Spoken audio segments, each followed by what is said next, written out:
What's going on, everyone, and welcome to the TXR Podcast. This is episode number 144 for the show. It's your favorite place on Sunday nights for Xbox talk and so much more from around the game industry.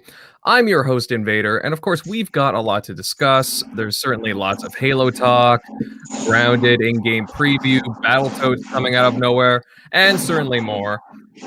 All right. But however, before we get into all that, let me introduce everyone on the Xbox Roundtable panel tonight. And first, we'll get to Tim. Tim, it's great to see you tonight, bud. How have you been? Been good. Happy to be here. Another Sunday night, August, ready to go. A lot of Xbox news or some Xbox stuff to talk about. So I'm happy to be here. Let's have a good show. All right. Next up, Centurion Pal. How's things? Doing well.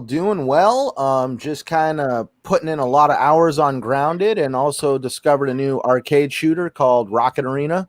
That was a little bit of a fun one, and kind of like that's all my gaming I've been doing this week. I've been just working so much that I've been just trying to get gaming in where I can. Yeah, nice. No, I definitely know how you feel on that one, pal.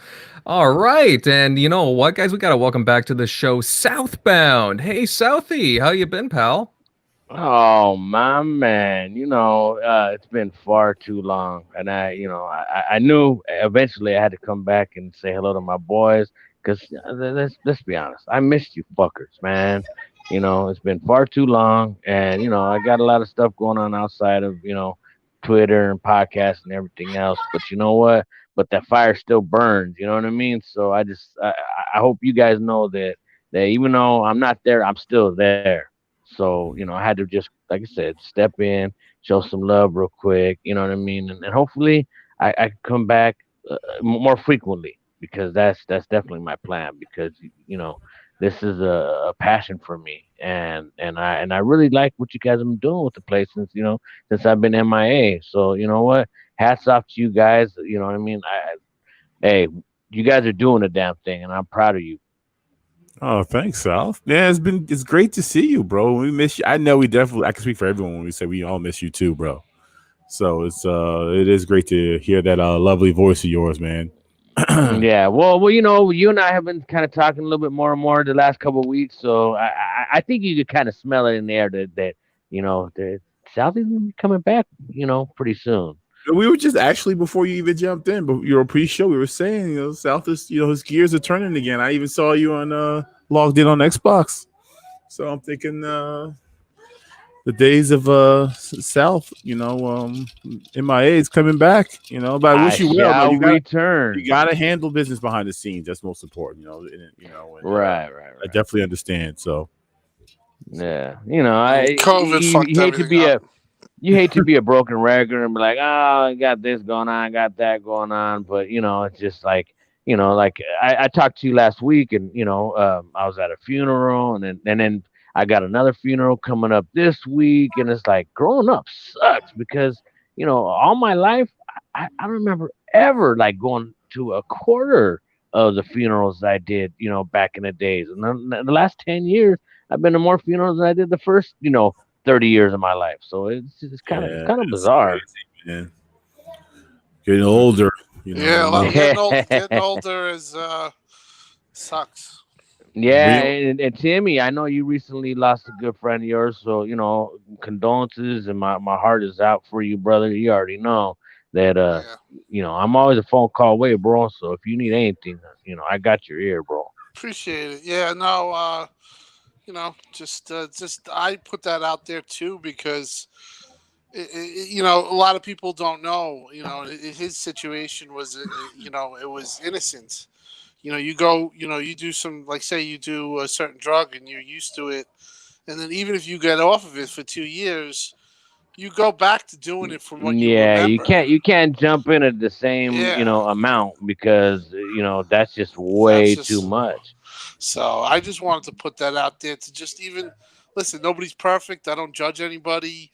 A lot of people do drugs. Just the bottom line is just like, that's it's an epidemic, bro. You know what I mean? And not to like tank the show or anything.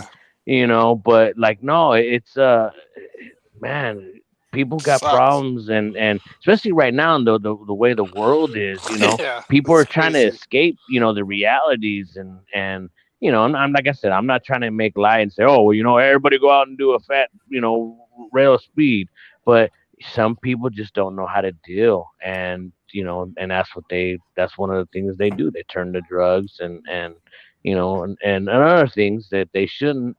And unfortunately, it's a monster that you will fight for the rest of your life. Makes me think about gaming and how much of an impact it had on me, and I'm pretty sure a lot of people that are listening, and how it kind of kept us like on that straight and narrow, because you could have easily gotten caught up in some stuff, and when you do, it's kind of hard to come out of. But I know I could have Most gotten definitely. wrapped up in a lot of stuff, growing up, and yeah. Well, man. and like you bring up, like my wife for the longest time, people were like, oh, what, you let him game all the time? This and that. She's like, hey, he's in the living room gaming it up. I know where he's at. I know what he's doing. He's not out messing around, so it's okay. It's all right. He's got his buddies on there. Mhm. Right. Absolutely. And it's amazing how gaming can keep us centered, especially in this kind of time period. But go ahead, Jeremy. Well, there's a lot of kids that stick to gaming rather than sticking to drugs.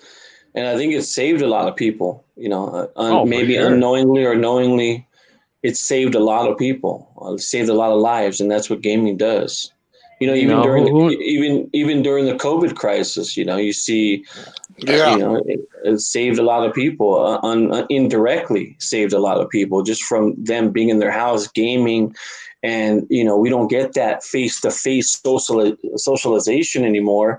It's all about that social interaction between each other, whether it's on a mic or a video call, or, I know Sundays when I go on the podcast with you guys every Sunday, it's kind of therapeutic for me, believe it or not. Isn't it though? No, really. 'Cause Yeah. instead of Dr. So and so, you got Chief and Cuphead. Like You're South. You were saying something. You're gonna say, don't you? I don't know what you're gonna say. You're gonna ask me a question. No. I said exactly what I meant. We got, instead of having a therapist, we we got characters that we love and come to appreciate. That's our therapist, and then and then, like I said, then we got friends that we made along the way that we can be in a party chat, and it's just a beautiful thing. And then I've said this for years and years and years, that if I didn't have Xbox Live, oh man, I don't know where I would be.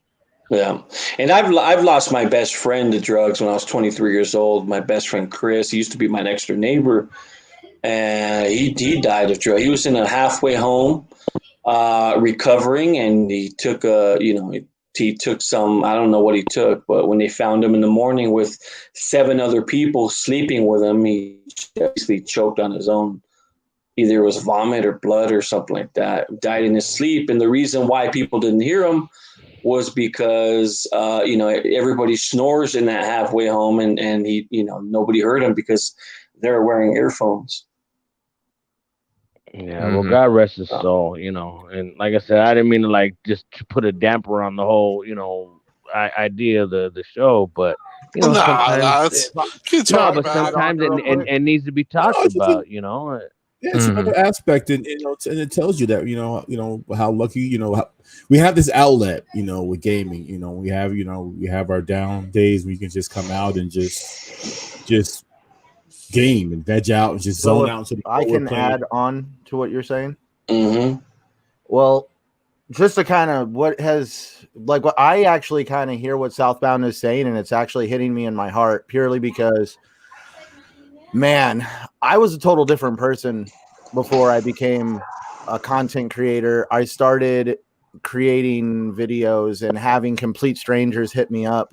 Mm-hmm. And now I feel like I have one of the best friends in the world going on over in the UK, and never met him through Stubbs Gaming. I mean, we hit each other up every couple of days, and being able to interact with you guys, being able to interact with the people of the gaming community, it has been life-changing for me. And I know not everybody knows what I'm talking about in this group, but a few people I've talked to on the side, Megatron, Downer, and Invader, they all know what I've been through in the past. They know I haven't exactly had the world's most glorious past. It's a little checkered. And so when you hear about stuff like people doing that with drugs and all this other stuff, that yes, gaming is an avenue that can save lives. It's not cheesy. It helps people cope with more than just drugs. I've met people with PTSD. I've met people with severe depression. I mean, it goes more than just gaming. It's the community itself. The community can change you just by being a part of it. It's funny you bring that up, the PTSD, because you really hear a lot of soldiers that's come back from Afghanistan or Iran or wherever, what have you, and a lot of their coping mechanism is gaming, and and whether it's PlayStation, Xbox, that's a beautiful thing. You know what I mean? I mean, God. Mm-hmm. It's just a beautiful thing. I'm sorry, I can't articulate it any better, because it's a beautiful tool to be able to use. And then, like I said, the friendship that you make online, Xbox Live, PlayStation, whatever, I got friends for life that I met. I mean, look at Jeremy, look at Megatron, everybody on here, like. You guys are my friends for life. And from what? A video game. Yeah. Well, we're all a pretty close bunch here, and we can all talk about, other things other than gaming, and just how it's just amazing how gaming can unite everybody, even from across distances, right? So, yeah. But you know what, guys? I'm just gonna continue on here with some of the intros. Jeremy, how's things going at your end, pal? 100 miles an hour, man. My sister flew in from Los Angeles. I went to go pick her up this morning with my niece. So my nieces and my sister are here.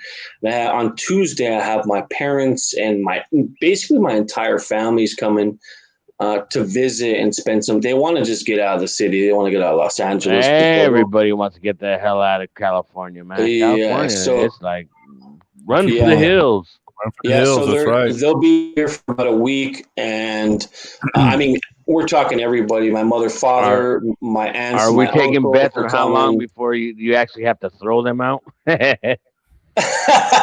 Well, you guys don't know this, but my nephew's actually been living with me for 2 months. So I gave him a summer job. He came here and he's working for the summer, and he's just living here. And obviously, he's done a couple things. He bought a nice mountain bike for himself, and he wants to buy a dirt bike. And it's just those little things that you can do from, that made his life happy. He was tired he wanted to get out of Los Angeles too. So pretty soon, over here.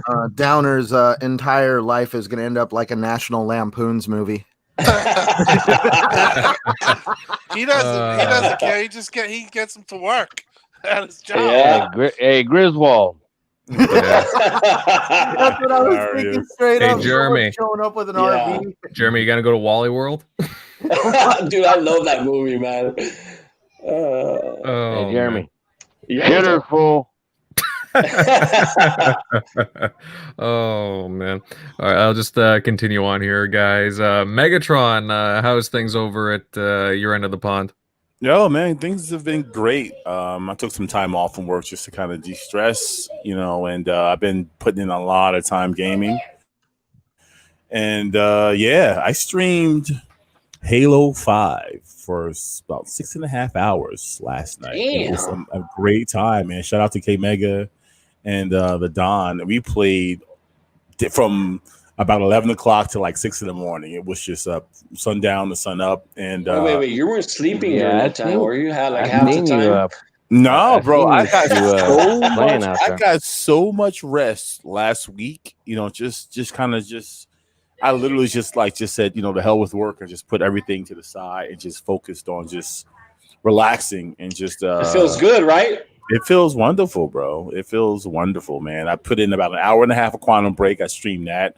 I beat Titanfall 2 finally. My backlog is still ridiculous. I just started going back. I restarted Quantum Break So I'm about an hour and 40 minutes into that. I streamed that, and then I just jumped on with the Don and K Mega to play Halo, and we had a blast. We had an absolute blast. I didn't go to bed. Yeah, that's a dynamic duo, them guys. Oh yeah, man. I didn't go to bed till just before 7:00 my time. I didn't wake up till about 11, 12. So I felt like a kid again, man. It felt all great. night long.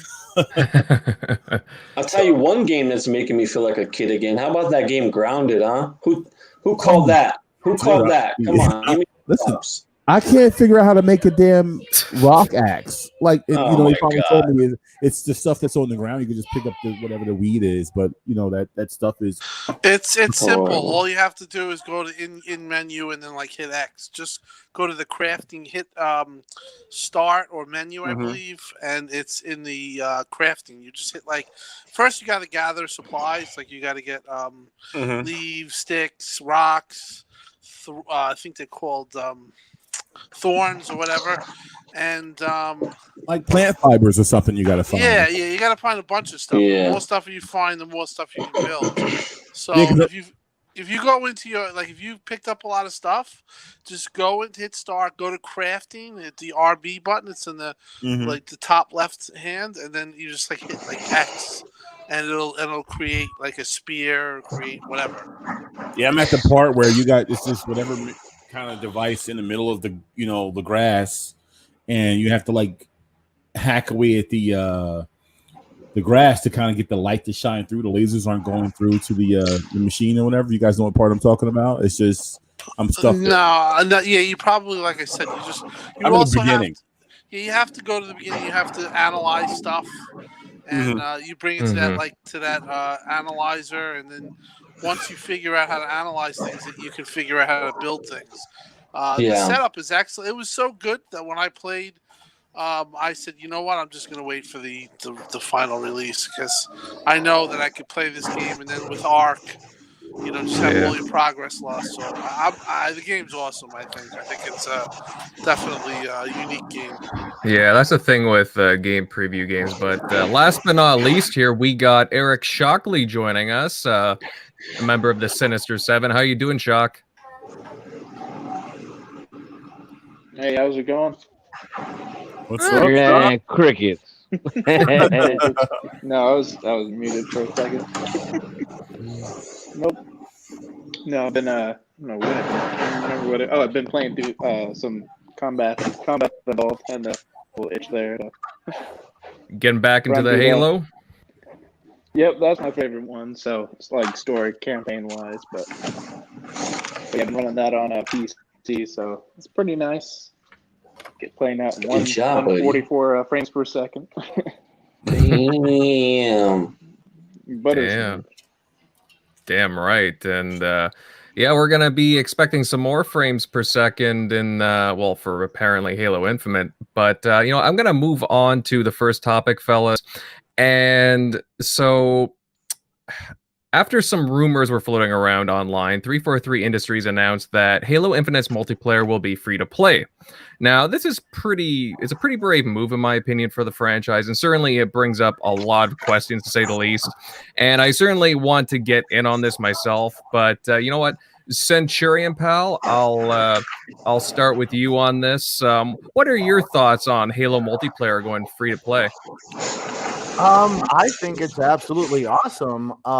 Okay, so everybody needs to, if they're having any trepidations about this, Microsoft is a game developer that happens to put games as a service as kind of their main thing because that's what Microsoft does. They love subscription services. That's how they've built their company as big as they have been. And one thing that's really going to help it to get Halo back in the hands of everybody is to basically make the multiplayer free to play. Not to mention, they also said that this is going to be around 120 frames a second potentially in the multiplayer. So this is going to be like a multiplayer experience that's never really been seen on console. We're talking a Halo multiplayer running at 120 frames a second. And it's going to be free to play. In other words, there's going to be no barrier to entry on the multiplayer. And I really see this helping boost sales, not only for Game Pass, but the Xbox ecosystem in general.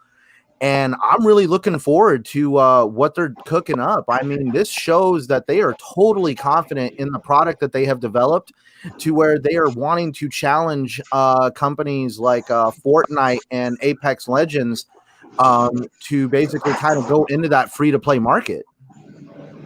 Yeah, it definitely has the potential to be a huge hit in the industry. Absolutely. The problem I have with Halo, it's never been, as far as the multiplayer side, it's never lived up to 1, 2, and 3 in terms of level design, in terms of just gameplay in general. Yeah, the gameplay's gotten a lot faster and a lot quicker, and there's more to it. But level 5, take Halo 5 for example. People did not really get into Halo 5's multiplayer because of the level design. We're not harking back to the days where, we go back to Halo 1 and Halo 2, where they have some of the most iconic multiplayer maps of all time. That was completely absent in 4 and 5. And somehow, some way, 343 needs to get back to that. So we'll find out whether or not the multiplayer has what it takes to live up to today's, very saturated market, whether it's free to play, or arena shooter or combat, just in general. If I can add on to what you're talking about, we need to know what the hell they need to differentiate themselves from everything that's out right now. They need to make them stick out. Somehow, some way, they need to really, really show, their gumption and what they can do to change the game. Because bottom line, that's what they need to do. Well, but that's where I want to ask the question is, how do they do that? I'm going to be the one that's going to throw it out there. Call me the a-hole. Gamers are down. Okay, spoiled. Yeah, gamers are spoiled. Okay, back during the Halo 1 era and the Halo 2 and Halo 3, online gaming was in its infancy. Multiplayer was in its infancy when it came to something in that scale and scope. That's why it's so iconic. It was new. But as the years have gone by, people have become spoiled and complacent. So how do you top something that is already amazing?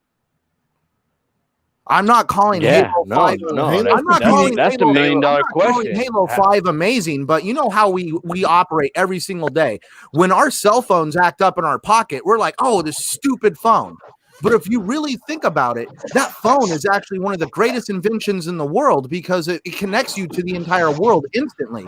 So they have to figure out a way to reinvent the wheel. Let's be honest. They do, South. I agree with you. It's a big challenge to reinvent the wheel and to make that wheel a dub, if you get what I mean. Yeah, well, no, I mean, don't get me wrong. I don't think it's going to be an easy thing to do whatsoever, but they definitely got to do something to say, wow, okay, you can't just put a shiny coat of paint and be like, here you go. Yeah, and that's what I'm talking about. You can't have that shining coat of paint, 120 frames per second, if you don't have, some of the most legendary maps of all time, like Beaver Creek or what's another one on there? March of Stormbreak was a really good one.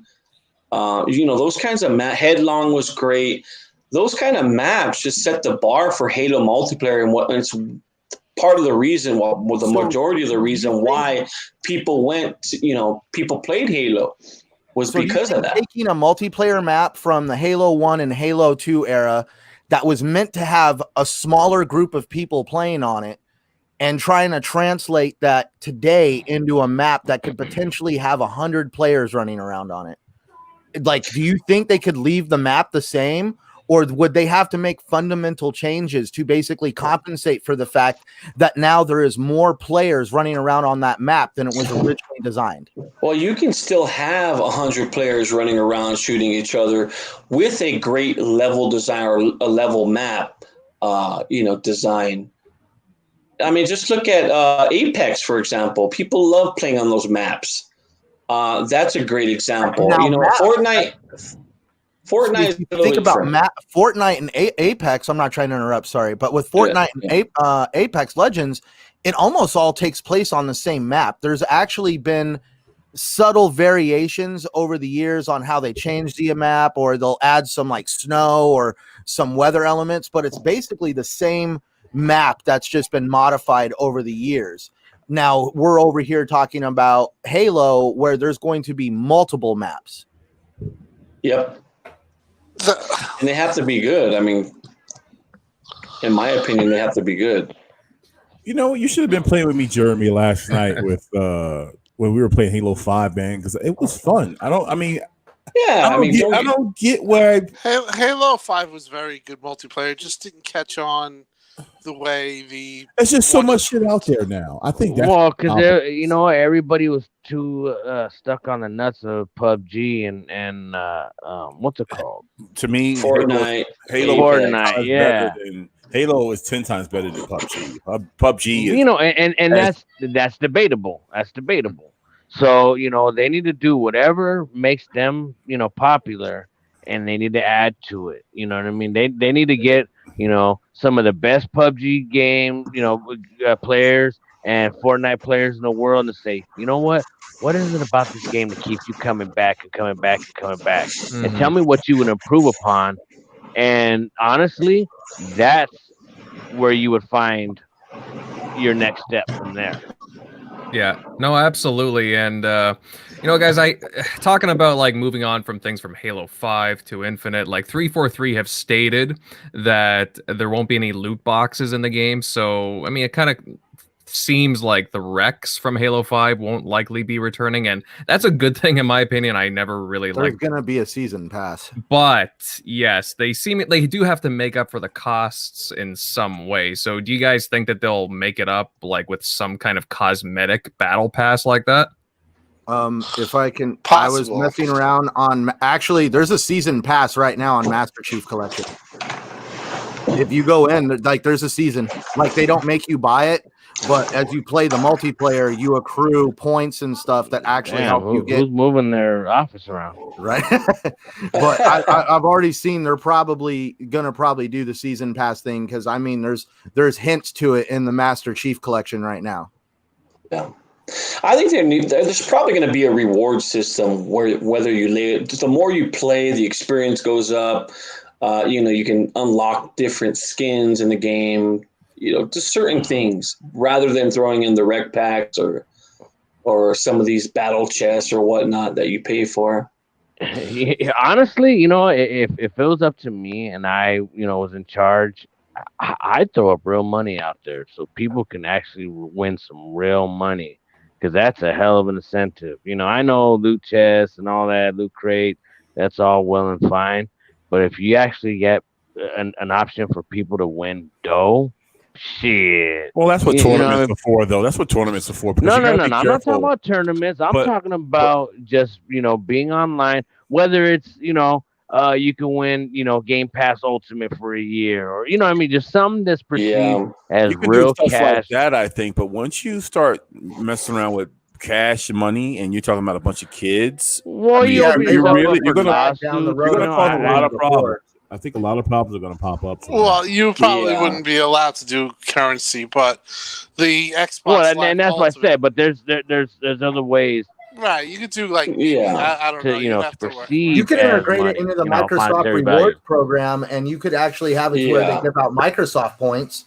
Well, they do that now with Game Pass. I think it's similar. Right, they do that. Yeah, with Game Pass. I came up with this idea. Reward system. Yeah, I came up with this idea. The more you play, let's say you do a tournament and you could win an Xbox shirt at the end of the tournament. Whoever wins, it's stuff like that could keep. Yeah, some that literally cost $5 to make, but you know what? I mean, that's bragging rights. Yeah, I played Halo for 15 hours straight. Boom, look what I got. Hey, that'd be a great. Somebody an incentive. South, that'd be a great shirt, Halo bragging rights, and you can wear it and sport it online and get some attention off that. That'd be a great idea. Yeah. I think we got a little bit of info, but what really lies, when we hear how many maps they have and what they have planned for Forge and stuff like that. But the idea to go free to play and 120 frames per second, those two things are pretty big. if you really look at it. Because as somebody Centurion was saying, this has never been done on a console, and you're right off the bat taking a AAA and you're having that pushed out there at 120 frames per second for those that can play. That's going to be a question. If it's 4K 120, which I doubt, you can only have a select number of TVs that will do I'm that. being smart. I'm pretty sure that 120 is probably going to be what, Tim Dog, 1440p? Yeah, now see if that's the case. If it's 1440p or if it's 1080p, most televisions or a lot of TVs will work under the 2.0 HDMI certification. But that's the question. You're probably going to have a 4K mode, 4K 60. But just to be in that talk or that stratosphere is pretty impressive. And I think people say, well, I want to see next gen and I want to be wowed. And I get that, but this is things that PCs do and that was never even considered. And now you're getting it and you're getting it day one. It's a big deal. So I'm very excited to see how it works out. Thinking about it, though, real quick, Tim, who are they trying to appeal to at first? I think it's going to be PC, to be honest, because how many of us already right now have TVs that are even capable of doing that? Well, that's why I said it depends on. Mm-hmm. It depends on really what they're running it at. If they're running it at 4K 120, yeah, you're talking about 1% of the market that can play that, or like a very few amount, because that means you have to have an HDMI 2.1 specification. The LG models C9 and CX have it. A few other TVs. There's like 6 TVs. I don't know. I can't even name them. But and very few monitors that do that. Some do, but Tim, I know what you're saying from a technical standpoint. That 120 frames per second is a great achievement on a console. I'm just saying from a consumer's perspective, if the maps aren't as good as some of these other maps in previous Halo games, no one's going to play it. Well, that's the thing. We got to find out how many more maps they have, and if it's diversified and Forge, if they're going to have that. A lot of people are excited. The size of the maps, it could be the 120 is just designated for arena. There's a lot of questions, but I think the biggest takeaway, really, if you really look at it, is the free-to-play portion. Yeah, it's huge. Which is good. It's telling me, I think it's a subject to the future in this podcast, so I'm not going to elaborate on it. Yeah, I know where you're going. But just look at my emblem, and if you put two and two together, it's looking like a 4 right now. So now here's something that nobody's really wanting to put out there, though, which I'm glad is not being brought up this time. Does anybody remember when the Xbox One X launched and PUBG was supposed to be at 60 frames a second, and everybody freaking lost their shit and was like, oh my God, they're going to have an unfair advantage. Now here we're talking about 120 frames a second, and that's not even a discussion at this point. One of the best players in PUBG in general is a console player. It's not as big of an advantage as what you think it is. Oh no, it wasn't. I never saw it as an advantage. It's not like a smoother advantage. But yeah, I agree. There was people that were complaining about that. Yeah, PUBG was so damn glitchy. PUBG. I mean, I put some time into it. I know Rand loved the hell out of it, but it was so glitchy. Actually, the Elite Series at first would be more of an advantage. It was the exact opposite when when PUBG came out with they thought everybody was going to have an advantage playing on the X over the S and the original Xbox One, but then they found out, because the X loaded all the graphics quicker, you would be hiding in grass and bushes that was on your screen, but everybody on the S and the original Xbox One was having pop-in problems. So literally you're standing out in the middle of an open field because the grass and the bushes haven't loaded for them yet. And so there's this huge problem of people being able to pick off all the players. Hey, wasn't it funny, though, that they're complaining about the performance on PUBG when the game was still in preview on Xbox? It was just funny to me. They were still complaining even though the game was on game preview. Yeah, well, I think that was a lot of to do because also Xbox did at that time. Xbox had no games, really, literally, and that was something that they were pushing just to kind of offset that statement. I mean, it was definitely a downtime. It was during that downtime that even me and Jeremy remembers, we always talk about. But that was something that they pushed. They pushed like, "Hey, it's coming out," but it really was in preview. So you had this false, this false sense of, "Hey, this game is like." It's released, but it really isn't, and nobody treated it like that. It was in preview, but just overall, PUBG had its engine was pretty porked from the beginning, and I think if PUBG releases a new engine and they really go back to square one with what they had, they can get themselves back in a nice situation with like PUBG 2 or something like that. But right now. PUBG definitely was hurt by those. Just even to this day, those problems. Yeah, there's still a lot of people that play it though. I mean, shit. When they went to mobile, they gained probably about a good 500 million users right off the bat. No. Oh, absolutely. Something like that. Now, guys, I have to. Oh, go ahead, Centurion. I was gonna say, did you stop and watch the video that was put in the DM? Where that guy did the skit where it showed Apex Legends, Fortnite, PUBG, and there was a fourth game. It was Call of Duty, where it was the same guy playing all four characters, and all four games were arguing with each other on how they were the best. And they told, and in the argument, PUBG shows up late because it hadn't loaded in yet, and he shows up, and they're like, "Dude, get out of here! You're the game that you can basically reset the app and pick up where you left off." Well, Call of Duty, when Call of Duty made the move to free to play, that was a big move. They are doing really well. They're in a good place right now in terms of that, and they've picked up a lot of players from the Fortnites and the Apex, and and they have the maps. They have the maps, the gameplay, and it's fast and it's furious, and it looks great. And there's a big following for Call of Duty now in terms of because of the free to play. So I expect the same with Halo. They just got to hit all the checkboxes, and that's it. I think it's going to be great. Oh no, absolutely.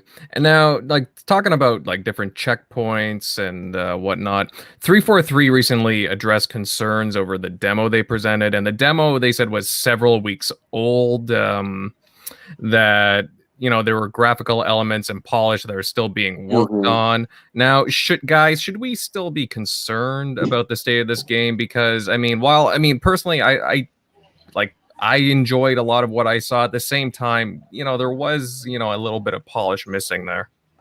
I get everybody's concerns, but I expected the reveal to be much better than what we got. But even still, I was still impressed with the gameplay. And graphics aren't the end all be all. Like I said, I'm playing Halo 5. I'm having a blast. I play Halo 1, and I'm still having a good time. And that's me though.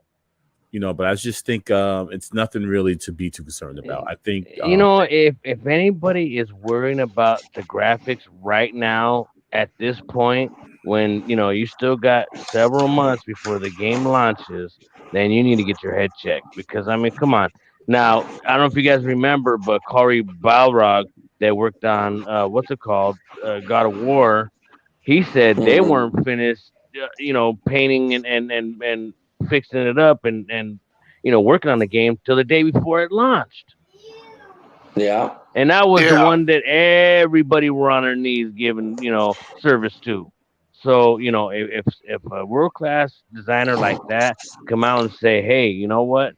We worked out to the very, very last second. Well, then, Sal, you above all people know that when it comes to the race to the finish by going gold, it's like chaotic that last however many weeks it is to go gold. Yeah, and it's insane. They always talking about was it crunch? They always talk about crunch and how they're working crazy amount of hours and how they're just pushed to the level.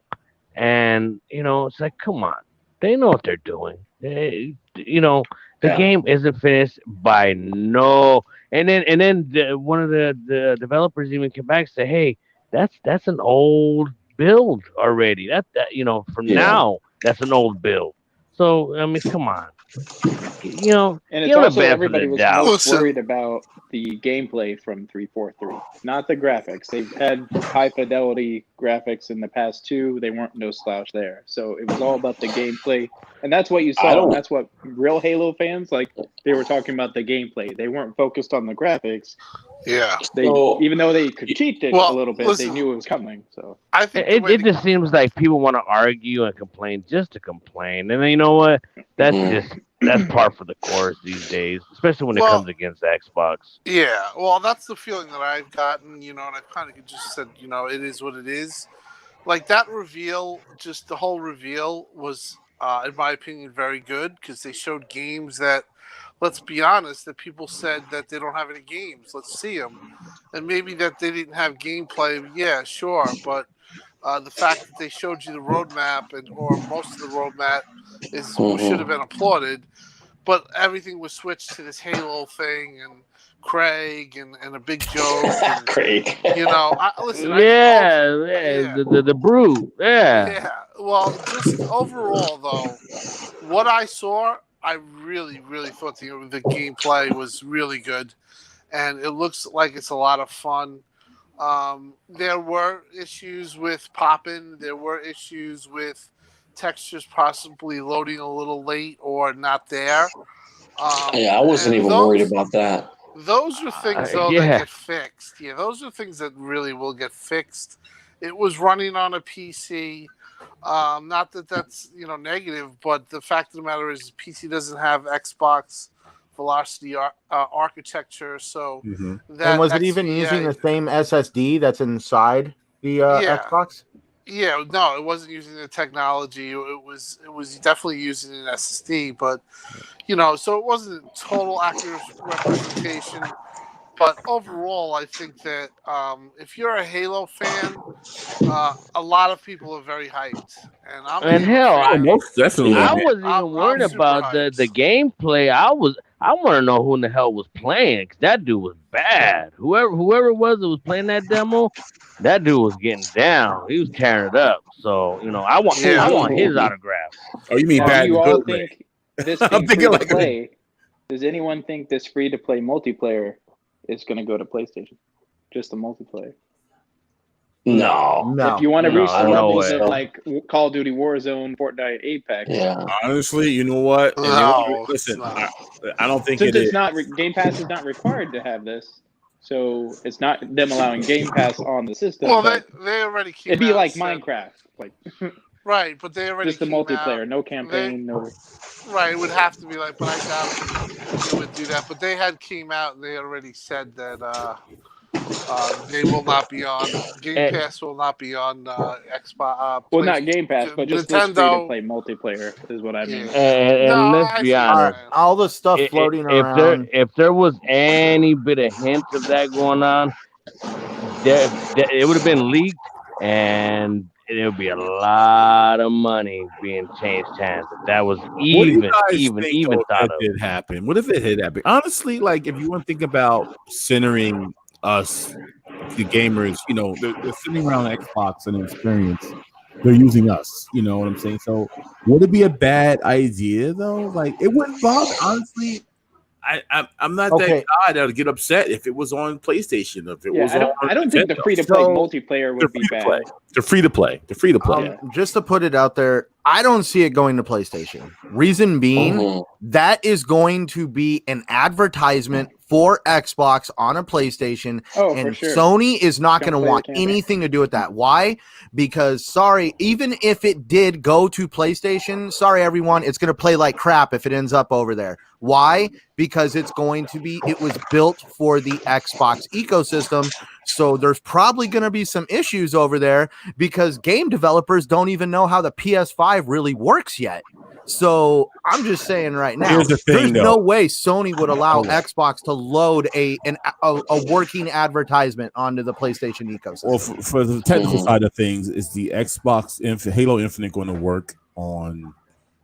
Is it going to work on the Xbox One X and the Xbox One S?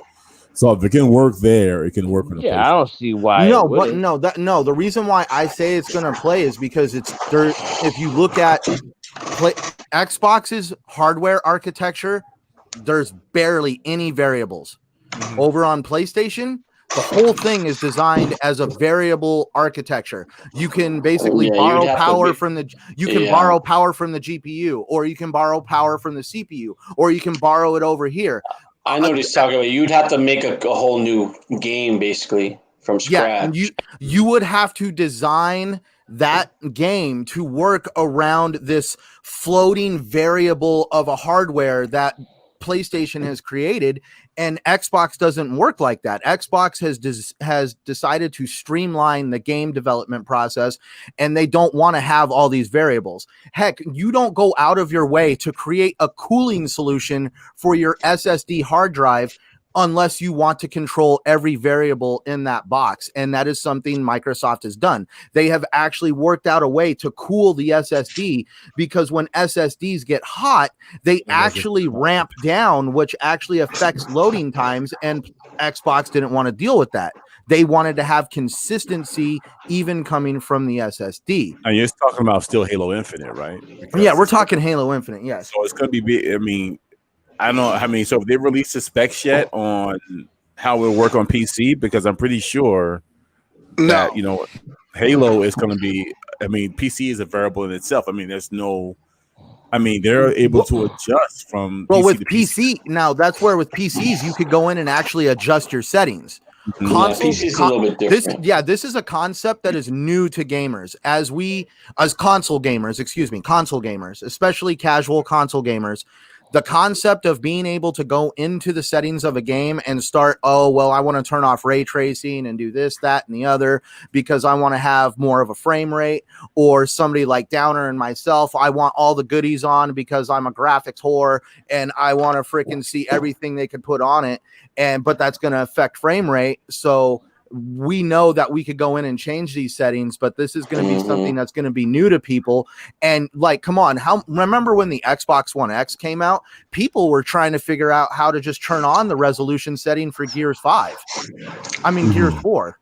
So that's where it was just like, you know, people were like, wait a minute, I have to go into my options and actually turn on this performance or this resolution mode that will basically change how the game looks and plays. But back on the Halo, there's also a lot of stuff floating around about how I guess some people are trying to perpetuate this thing that just because Microsoft has hired a bunch of independent contractors to help do the game, I don't really see a big issue with that, because the game at its core, the people who are building the game at its core are the ones that are passionate about it. And you don't need to have somebody who is hired just to basically paint some detail into the landscapes. You don't need to have somebody like that that's like, oh, I live and breathe Halo. No, you just need to find somebody that can make really detailed landscapes and just tell them what you're looking for, and they can kind of punch that out. Yeah, perfect example, Centron, would be Moon Studios, Ori 1 and 2. You know, that was primarily outsourced by different developers. I mean, not different, well, yeah, different devs. They are hiring people around the country, around the world. Came together. Yeah, it's on a much larger scale as far as Halo Infinite. But the concept is that's, you know, he knows how to direct, and the game is going to be focused, and it's going to be running on all wheels. So I'm just saying, by hearing all these independent contractors are being hired, it just goes to show Microsoft is throwing a lot of money at Halo, and I'm just really hoping that all this money that they're throwing at it pays off and at least can appease the masses as best they can. Well, everyone wants a great story campaign. That's what they want from Halo, and they want the world to be varied. They want the world to be fleshed out. And we didn't get that from, well, 4, I liked the campaign. I lost some of the steam towards the end, but 5 totally just, I mean, I was not interested in the campaign whatsoever. So if you give me a good, good story in Halo Infinite, I'm all for it. The gameplay, what they showed, looked great. You know, the graphics, even though it wasn't all crazy detailed, to me it looked great. It looked fluid. They didn't sell me on the world. And I explained this last podcast. They didn't sell me on the world of Halo. They didn't, and I'm going to refer back to that 2003 Halo 2 demo. Go back and watch that and look how they sold the world. And they didn't do it for me on this time. So outside of, have you ever gone back and actually played Halo 5, like the campaign, or did you just play it one time? No, gorgeous. I played it multiple times. It's very gorgeous. Towards the end, the campaign has kind of grown on me. It's weird. I don't know why. So towards the end, I didn't like the whole two story arcs, and I didn't like all. Yeah. So Locke has me held hostage. I didn't like the two story arc. I didn't like some of the characters in it. To me, the world. You didn't like playing as Locke. Nobody liked playing as Locke. Well, I didn't like playing as Locke either. I mean, the game was gorgeous, absolutely gorgeous. Yeah, But if you go towards the end, play some of the ending levels, and they're probably some of the worst in the Halo series. Some of those levels towards the end are pretty bad. And be over. Exactly, and same thing for Gears. Gears, it seems like they do a good job in the initial part in the beginning, and then towards halfway towards the end of the game, it just falls apart. And I think that's maybe due to development crunch or whatnot, but I think they need to get over that and just create a game that's complete, that's compelling, and the same goes for Halo Infinite. What do you mean? I think Gears 5 is way more over crunch, way more compelling than Halo 5. Well, yeah, I mean, because games are put together so fast at a furious pace, especially towards the end. Maybe they lose. Maybe it's not put together the way the first part was put together. Who knows? But look at Ori 2, for example. What was your example? Ori 2. Ori 2, for example. That game from start to finish is an amazing experience. You go back and play. Again, you go back and look at Gears 4, Gears 5. Some of these other Halo games like 5 and I'm sorry, 4 and 5, and they just lose steam. And I think some of the fans, maybe in chat, and some of these Xbox fans agree with me. Some of these games just lose appeal after so many hours. Whether it's the story arc in the game, who knows? But I think it just loses steam. And that's what fans want ultimately. They want a great campaign experience from beginning to end. They want, like God of War. God of War, for example, that had a great story in it from start to finish. I'm getting ready to start the Guardians Legendary on Halo 5, but I just don't see how bad. I mean, people are saying how bad it was. I enjoyed the story. No, it's okay. People didn't like the story. I didn't protect the final boss. The way it ends, it's just it didn't have I remember when I played Halo. Are we talking Gears or Halo? Halo. No, but when I remember playing, the robots and tomatoes killed it for me. I like Gears, but that's another story. So, I want to answer it down with this whole God of War thing. I'm going to be right out there to say it. I bought the Stonemason edition or whatever it was, like the big old $200 edition for God of War. That was my first ever time playing a God of War game. I never played the originals. Call me a fraud. I'm in the bushes, whatever you want to call it. So, but to put it out there. You know what? No. But hold on a second. It doesn't matter when you start as long as you play it. I played it from start to finish. I even tried to 100% that game. I mean, I went all the way to where I got my ass beat by the Valkyrie Queen or whatever she was. No. What I'm saying is, it don't matter if you start from when God of War first came out to right now. You barely got into it now. As long as you played it, regardless of when. What made God of War for me is everybody talks about the story in God of War. The funny part is what appealed to me in this one was the chemistry between Kratos and his son. Well, that's part of the story. That's part of the But that's part of the story. But let's just put it this way. If you got rid of those two aspects of the story, God of War would have that's why I'm just saying it kind of goes more towards you need to have the right chemistry between the right actors And that's where you get a good story. I don't care how really good you are with a pen and the stuff you can create. If you can't get the right actors to act it out right, it's going to be very lackluster. And that's one thing that I hope Microsoft does is I don't feel like the stories have been horrible in the Halo franchise. I just feel like the way that they have gone about telling these stories isn't exactly you know, as great as it could be. But and you spoke about chemistry. I mean, look at Chief and Cortana, and they were probably one of the first to do it in terms of as far as that goes. But it was absent in 4 and 5. Let's be honest, it was a little absent. I know why, because they changed the dynamic between Halo and Cortana. Right, but I mean between 5, Chief and Cortana. Even 5, for example, you didn't have that chemistry between your partners. It felt like disjointed in ways. Yeah, you never really got to know your crew very well. Like, like example, Fire Team Osiris, there was no real connection there. And then even with Blue Team too, with Chief, it's like, a lot of people who follow the expanded universe, they didn't get to know them that well. You only had like 2 or 3 missions with Chief throughout the entire game, and it kind of blew. So and that's what you had that in the Gears series. In 1, 2, and 3, you had that chemistry, and when 4 and 5 hit, it all fell apart. That chemistry was gone, and look what it did to the game.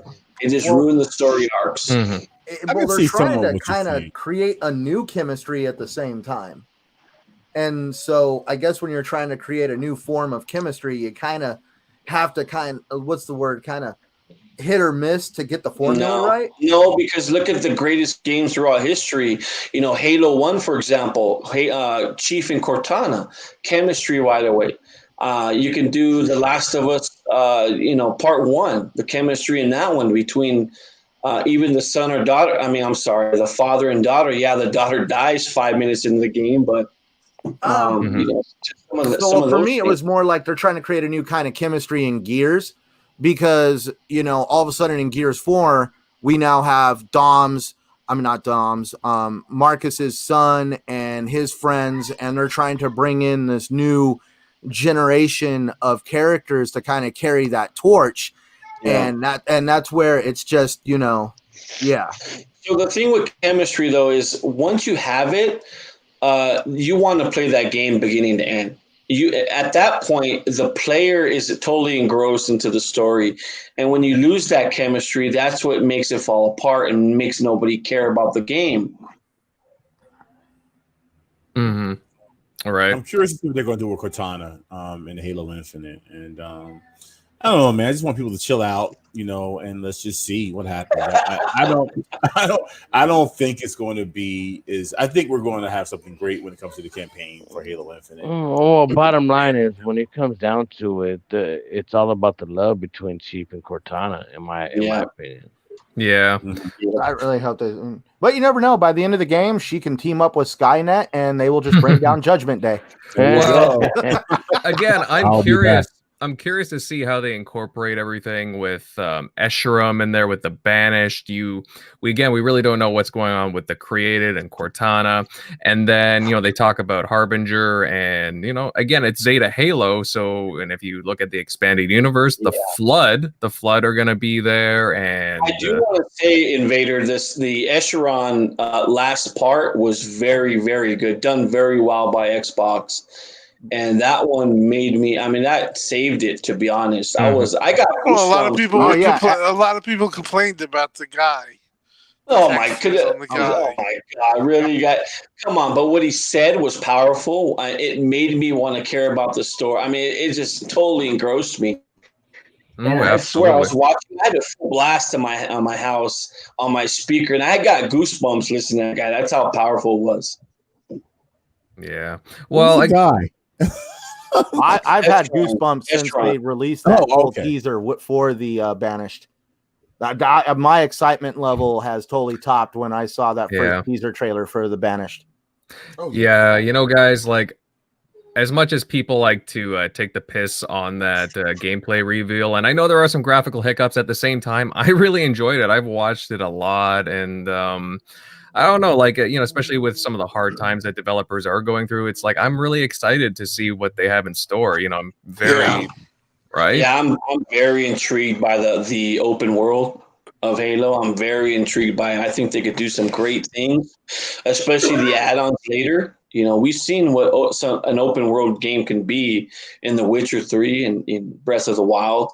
When it's put together in just a solid way with the story elements into it and what it can do to a game. I mean, single player's back, believe it or not. And part of the reason it's back is because of games like Witcher 3 and because of games like Breath of the Wild and some of these other Sony games that, the single player's back. More people are playing them now. Mm-hmm.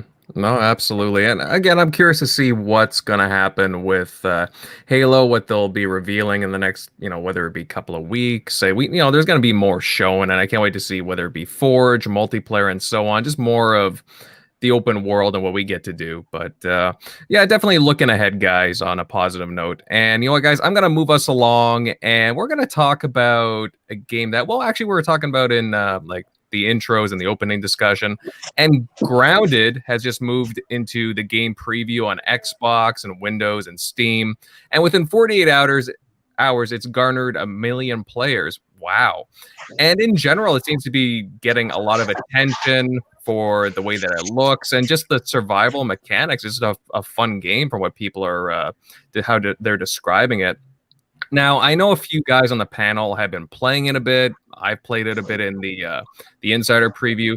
Jeremy, I'll go to you here first. What are your thoughts on the game? Have you been enjoying it so far? I love the game. It has all the addictive elements to be a great game. It has the. Wait. Can you repeat that? I didn't think I heard you correctly. Grounded, for what it is a great game. It has all the bells and whistles of just your typical survival game. I think the gameplay is very good, very addictive. It's built for streaming. I mean, you've seen some of the streams in this game about the spiders coming out and some of the holes that you visit. Oh my God, those spiders! Plastic. And when people see that shit, they automatically gravitate towards that game because it looks fresh and exciting.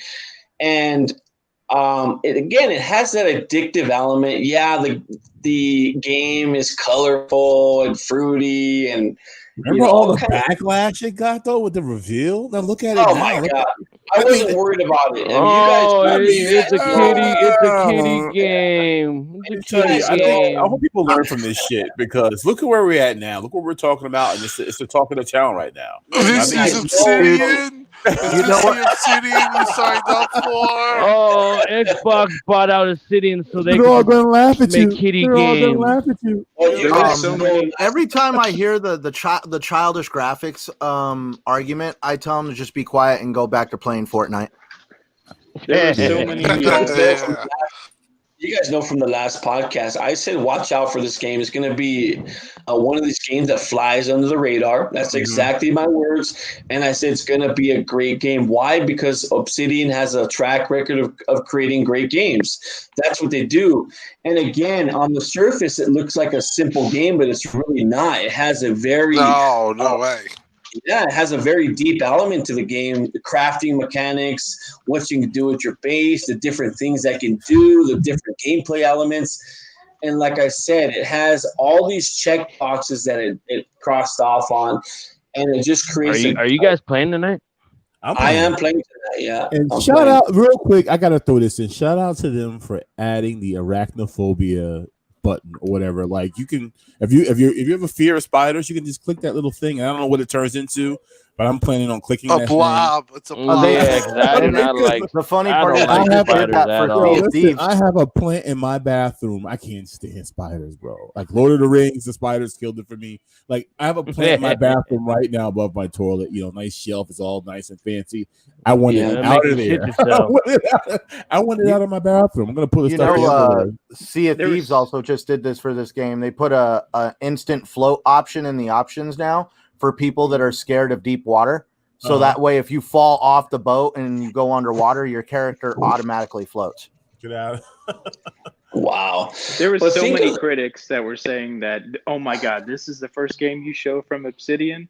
Like, how stupid can you be? I'm like, what do you want Yeah. them to do? Cancel it? Totally, disrupt their morale with Right. Microsoft, their relationship. It's only 20 people. It's a passion project.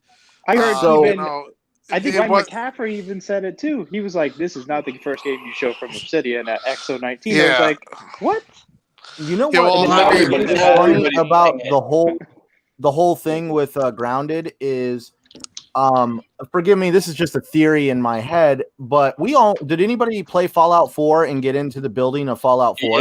Yes. Of I'm going to course. stand behind. I think Bethesda ripped off Obsidian.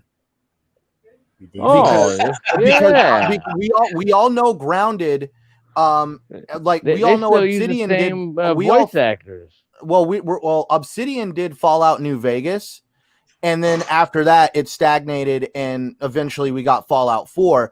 I think Obsidian probably went to Bethesda and said, "Hey, we want to put this in our game," and they Hey, were man, like, don't be starting any rumors, Centurion. Don't be but starting dude, any I'm rumors. saying, dude, the minute I was loaded into that game, I knew instantly what to do. I just was loaded into that game, started crafting, building. I have a freaking castle right now, dude. I mean, like, I have literally taken over a small chunk of this area. I have built up fortifications. I have a freaking house on a freaking hill. I mean, Now, I have gone to town. Centurion, I want you to think about the possibilities of this game. This game could be huge. What happens if you're going to be able, with future download DLC, whatever you want to call it, with the game? Imagine going into the home.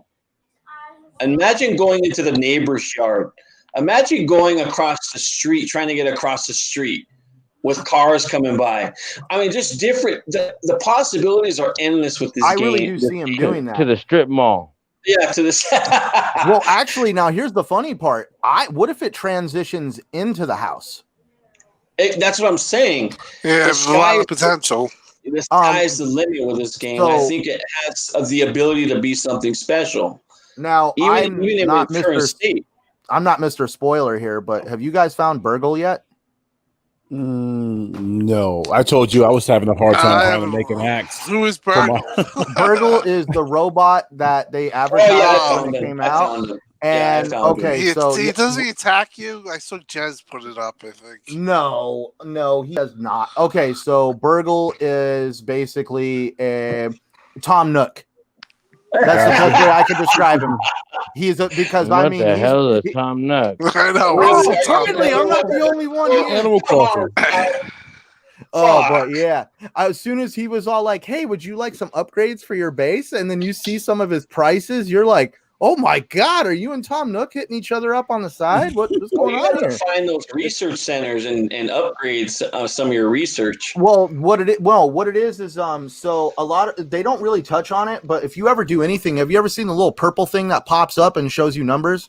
Yep, that's what you spend that money on. That's your raw science, and you take your raw science to Burgle, and he takes that raw science and converts it into you being able to. That was the first thing I cashed in on, was being able to manufacture 2-story bases. You guys are way ahead of me, man. I'm eating shrooms and drinking dirty water, trying to see. Oh, dude, I've got the whole area mapped out. I mean, like, every morning I wake up, I leave my base, I got to go hike over to the local juice box, get some juice and a little bit of fruit and stuff. And then I start, it's kind of like this system that you start creating while you're playing the game of like, oh, all right, I got to go get some food and water real quick before I can look for anything. You guys are gonna laugh at this. This is the issue that that game Grounded did, and it launched the way Sea of Thieves should have launched. Yes. Exactly. It had an underlining depth to the game, a very addictive element to it. It launched the way Sea of Thieves should have launched, and that's what one of my gripes was Sea of Thieves. But yeah, Grounded is a great game. I'm glad it's on Xbox. It's one of these games where it's well needed. So it's definitely a great addition to the team. And Obsidian has a hit on their hand. They really have a hit on their hand. Like, well, Go ahead, Tim. No, No, let go Tim ahead, go. sir. Yeah, Centauri. I was just going to say, with all the stuff that me and Downer are talking about, I still have yet to figure out how to make a level 2 axe. Oh man. I mean, you're just like looking at certain plants like, I'm going to cut you down one of these days. That's right. When I figure it out, you're going to be the first one to get cut down. I'm sure it has to be Well, research. it just shows you how deep the game is. I mean, as far as its popularity is, this is a preview game, and it is already, you're getting clips all over the place of people Streaming going spiders. through. Yeah, the spider one, the whole one. He's running, he kills the little spider, and then he turns back and there's a tarantula over his face. But yeah, the game lends itself to streaming too, as Sea of Thieves did. So that in itself is going to always get eyes put on it. It made for the week. It was the top revenue game of Steam for global. I think it's still number one. Really? The reaction has been pretty crazy. Nobody expected this. This game is maybe 20% at most done, and it's already, as you can hear, a super elaborate game. The thing about this game, like Jeremy touched on, there's so much this could push. This could push, into the house. It could push, they could have a dog in the yard, and there's so many things that can put this world and expand on it, that you're looking at one of another tentpole franchises that Xbox has that's of this type of game. And we talk about Xbox, and there was a time when they said they have no games, they have no RPGs, they have all the Halo, Forza, whatever. That statement itself is gone. You have now Grounded, Sea of Thieves, Halo still, Forza still, but Forza's getting a remake, Fable's coming. The amount of variety that's coming really is making Xbox, a place where you can, a place to look at if you want variety and you want, RPGs. The best RPGs look like they're going to be coming to Xbox. Yeah, Fantasy Fantasy Star was a good announcement. That's the new version. Yep. You're talking about Grounded. Now I'm thinking about landscapers, exterminators. Playground levels. That would be great. Kids running around. Oh, shit. What if a bird picks you up and lands you in like a park or something? That'd be. It's just. I want to be able to ride a bee. Yeah, I want a full-on Honey, I Shrunk the Kids. I want to ride a bee. Man, it's got a lot of potential. As long as they don't get sued. Disney gonna sue somebody.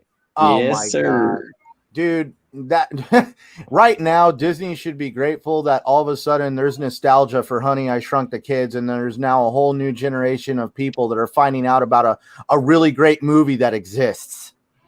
Yeah, well, you know what? They started working on a new iteration of that. I don't know if it's gonna be a TV show or a new movie, but they announced it a few months ago. But could you really top Rick Moranis? Like, that's what I mean. Like Rick Moranis and the guy who played the next door neighbor, I forget his name, but he was another big actor.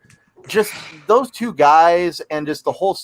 I mean, like, how could you really top what you got back then? See, that's one of those things why I say actors can make the difference on any movie.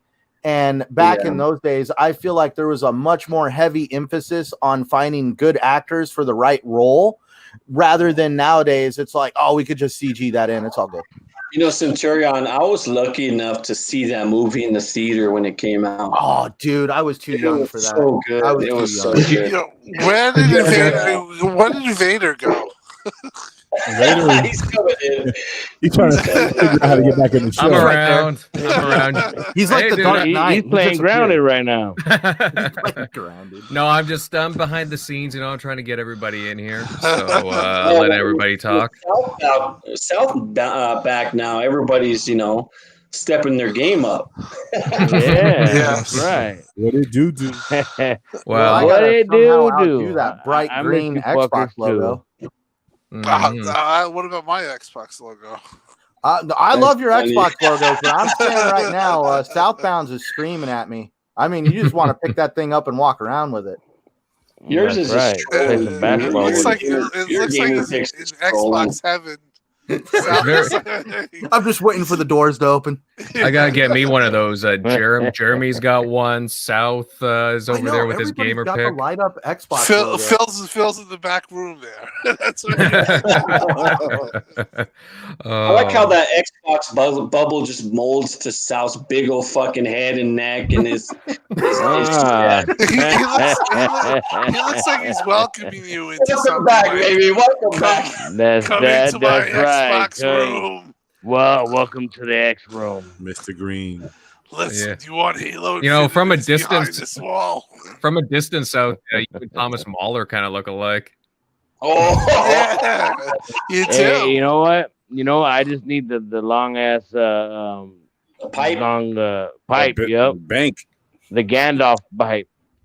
Southbound's new thing is going to start being to impersonate Thomas Mahler. Wondering if only I can do Southbound his accent, confession. Come in. All right. Okay, guys. Moving on from Grounded, we'll go on to some rather surprising news that came out a few days ago. And Battletoads, yes, the Toads, will be releasing on August 20th. And a few days ago, Xbox released a trailer for it. And there's definitely a bunch of stuff to kind of extrapolate here. And Megatron, I'll start with you first on this one, pal. What do you think of Battletoads? Does it look like a fun beat 'em up? Yeah, it looks like a great game. It's something that's not on my radar, but it's just something that you kind of have. Happy to have. It's coming out late August, right? They don't have an exact date here. 27th, right? Is it to 27th? Yeah, because there's 3 or 4 games coming all in. Is it? I just said it says late August 2020. It's either the 27th or 28th because there's 4 games 20th. all coming in succession. So, yeah. Yeah, the animation looks better than what they showed originally. But I've never really got into Battletoads, but I'll definitely try it out, and I'm thinking it's going to be a Game Pass game also. Yeah, of course. So why they didn't release it, show it during their showcase back on 26th of last week. Go figure. I just think probably didn't have any room. He had so much to announce, and they only playing with an hour time frame. So, but it's still a nice little announcement, to bridge us into August, and see what's in store. But it's Battletoads. Like I said, I've never got into it, but I'll play it. So cool art design, humor. Yeah, I think they went about just to make a point. They went about this reveal, and the way they went about this was kind of quiet and smart. I think they handled it in a good way, and it actually looks pretty. If you like video games and old style type games, I think they catch a lot of. It hits on a lot of points. It doesn't look like. It looks like a smaller game, obviously. It looks very colorful, but it looks like it's fun. It looks like it's reminds me of the mini games and everything, Nier Automata, in a weird kind of way. But it looks like a classic video game, and I think that Xbox is having it was another game that was ridiculed and made fun of. But it seems like these games, you can't always, you gotta wait until the game's ready. And I'm definitely excited that it's coming to Game Pass because I'll be playing it. I'll at least try it out. Oh, Rare's making it. I did notice Rare and Delilah. Well, no. I know Rare is making it, but who are they subletting it to?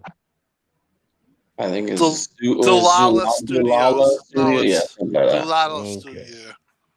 The only one what were you saying, Chuck? I'm sorry. The most biggest complaint I hear is that what they did to the female character and that she's not showing her cleavage like she was in the old games. It's a new world these days. You can't be doing the same shit you're doing in the 80s. Yeah, early 90s. Well, I'll buy that for $1. To an extent, like, to be honest though, like, no, I understand she kind of looked like a dominatrix back in the day, but at the same time she is really toned down. Like at the same time, like it's like a complete 180. It's the same I was, character. I was a little disappointed when they announced that it's going to be couch co-op. I'm kind of figuring why they didn't decide to have it. Yeah, why didn't they do full on, co-op online? Who knows? Hey, maybe the girl was going to be a tranny toad. Oh my god, you guys! None of you laughed. Wow. Anyway, so you guys are gonna be surprised. Battletoads looks great. In my opinion, it actually looked great. The trailer sold it, and it is what it is. I mean, it's not going to be one of these AAA, even a AA experience. It's going to be one of these games. Look what a game it's going to pass the time. Yeah, look what a game like Castle Crashers did for the market at the time. Streets of Rage, even look at how Streets of Rage the new came out, and that. So people want those retro games. And can you imagine if Battletoads would have came out and it looked like, these realistic it would have got laughed at. So I think Rare did the right thing as far as the art direction goes, creating a game like this. I'll tell you one thing, it does have all the gaming genres, like, the 2D platformers, side-scrolling shooters. It does that really well. So I'm really looking forward to this game. Yeah, it has a nice art style in it. I'm going to look forward to those boss battles, couch co-op with the kids. Mm-hmm. And I mean, it's interesting to say the least. So I was actually pleasantly surprised from what I've seen from Battletoads. And that was what I noticed about it too.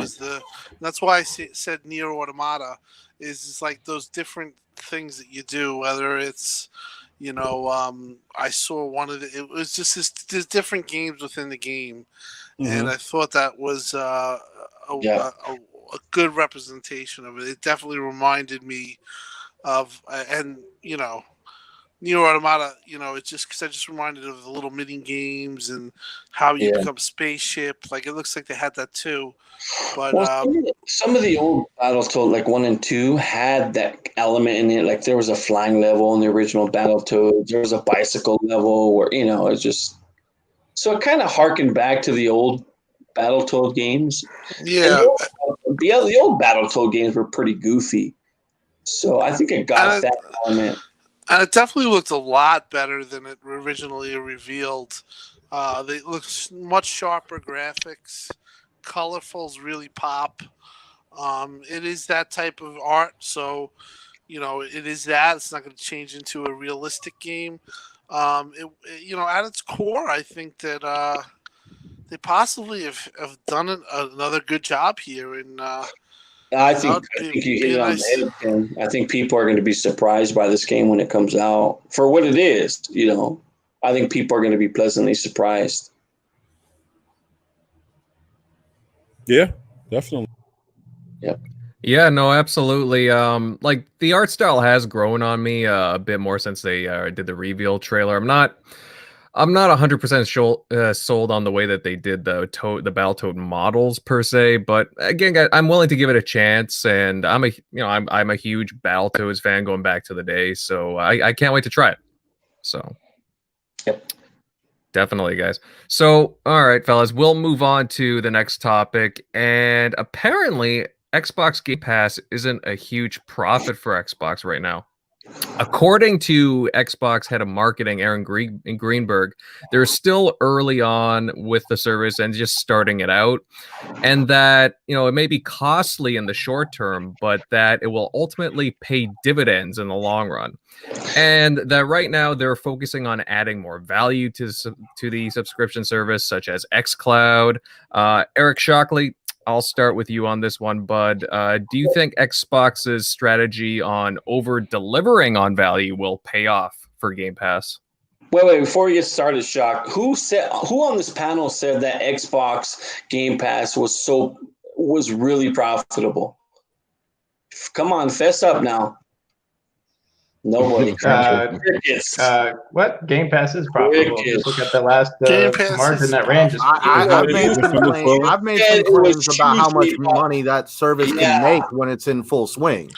There it Yeah, is. well, it's completely they call it the flywheel effect, where as time goes on, subscriptions go on and they mature, as in what's going on with Game Pass right now, and you even see it when people are converting over for $1, the end result is they want to have you, me, everyone on this podcast and everyone listening paying either $10 or $15 a month, and that's the way they're going to make their money. I don't think that there's going to be these year subscription things. I think they just want to put you in a Netflix or a Netflix type model. But yeah, Game Pass just overall 67% year over this last quarter. Revenues have been 67% up year over year, and for the full year, them being down 39% hardware and still being able to claim a 2% revenue percentage uptick because of everything with Game Pass just shows you how powerful and how lucrative Game Pass is becoming. And people forget they're Well, trying to. you know what? Let me ask you guys a question.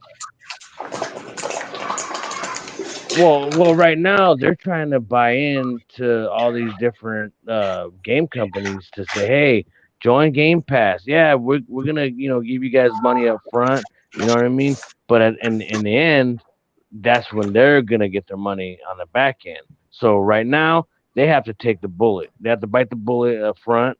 But in the end, it's gonna just gangbusters after a while, because Xbox needs the Take-Two, the Activision, Ubisoft. They need all these big companies on board for them to have the best games on Right. Game Pass. Or make themselves so big internally, like get Warner's Brothers and Bungie, and actually be able to just single-handedly support the service on your own, and have some, because independent developers go there just for the curation and the viewership of it. There's been many cases they say, oh, our game's been looked at this many more times and they've gotten this many more purchases. So you still get independent developers, and a lot of people who are saying, bringing up the same concern like you were, or talking about it. But these third-party big AAAs aren't coming day and date with Game Pass. You have to wait, 3 to 6 months on certain titles, sometimes a year. So I think that it's a good system. It's people brought up the sustainability and the option that you can't rely on third party, which is something that you never want to be able to do. But if they keep building Xbox Game Pass studios, or game studios, They always they're bring going to up. be fine.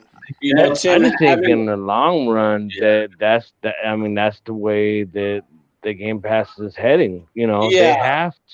They have to get all these big companies, on board. Well, eventually, it's going to be their first-party studios that are cranking out game after game. Avowed's coming out, Hellblade 2, like all those games once they're get turning. Once they see that, hey, Xbox is doing it and they're flourishing, you know what?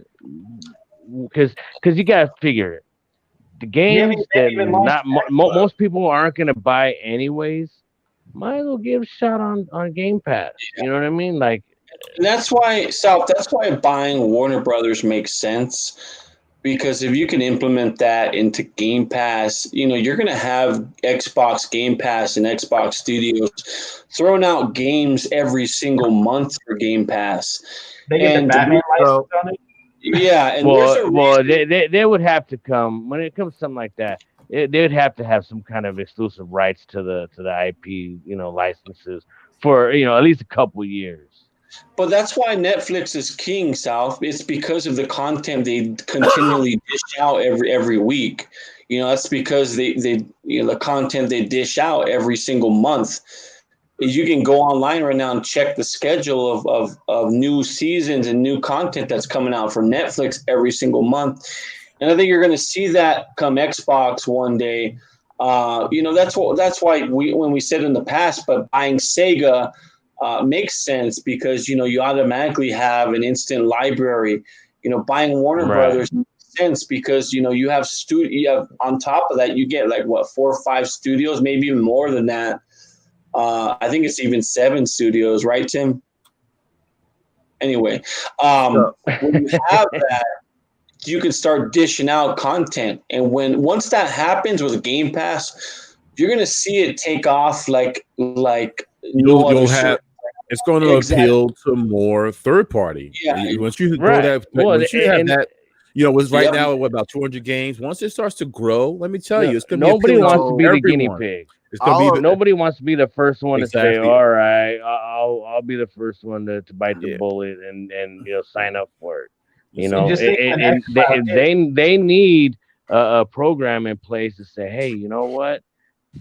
Xbox bought Warner Brothers, and look at they're doing great." So they need that. They need to see somebody else. Yeah, Warner Brothers is just to answer your question. I actually I was hitting one button, but it knocked me out. But it's more like I think it's like a bunch of them with 3 big ones. So it would be something that you could pop out games with them every year. The option is what they keep saying is they want to be able to drop a game every quarter and be a big game. When xCloud hits, it's going to open them up even to other bigger markets like Japan, Europe. People that have an Xbox, they can just use their Android or possible iPhone. The billions of gamers they want to reach. That's the whole plan. That's what. Let me check out the campaign. Let me just get a free trial on my phone, and they don't need an Xbox or PC to try it out and see if they want to join in. So back in October, November of last year, I decided to come out and say that Xbox had that's right. Bro. I came out of the closet and let everybody know that Xbox, from what I have read and my determination, has a supposed 9.5 million subscribers, not users. And I was pretty much attacked for saying that because people were like, there's no way there's that many people in Game Pass. Well, Microsoft came out this year and said there's at least 10 million subscribers floating around in that subscription service.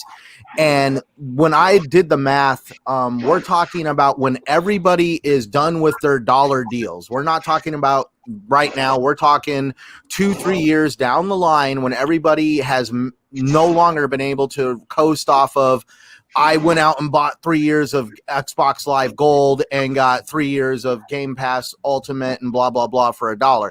So let's just get rid of that. 3 years from now, if so you're talking about paying customers. Well, 3 years from, paying customers, not users, actual subscribers. 3 years from now, when that is done and over with and Game Pass with xCloud is in full swing, if people were only paying $10 a month, I know we're paying $15 a month, but still at $10 a month, which is the lowest price you can get into Game Pass for right now, Game Pass is making somewhere close to $1.2 billion a year.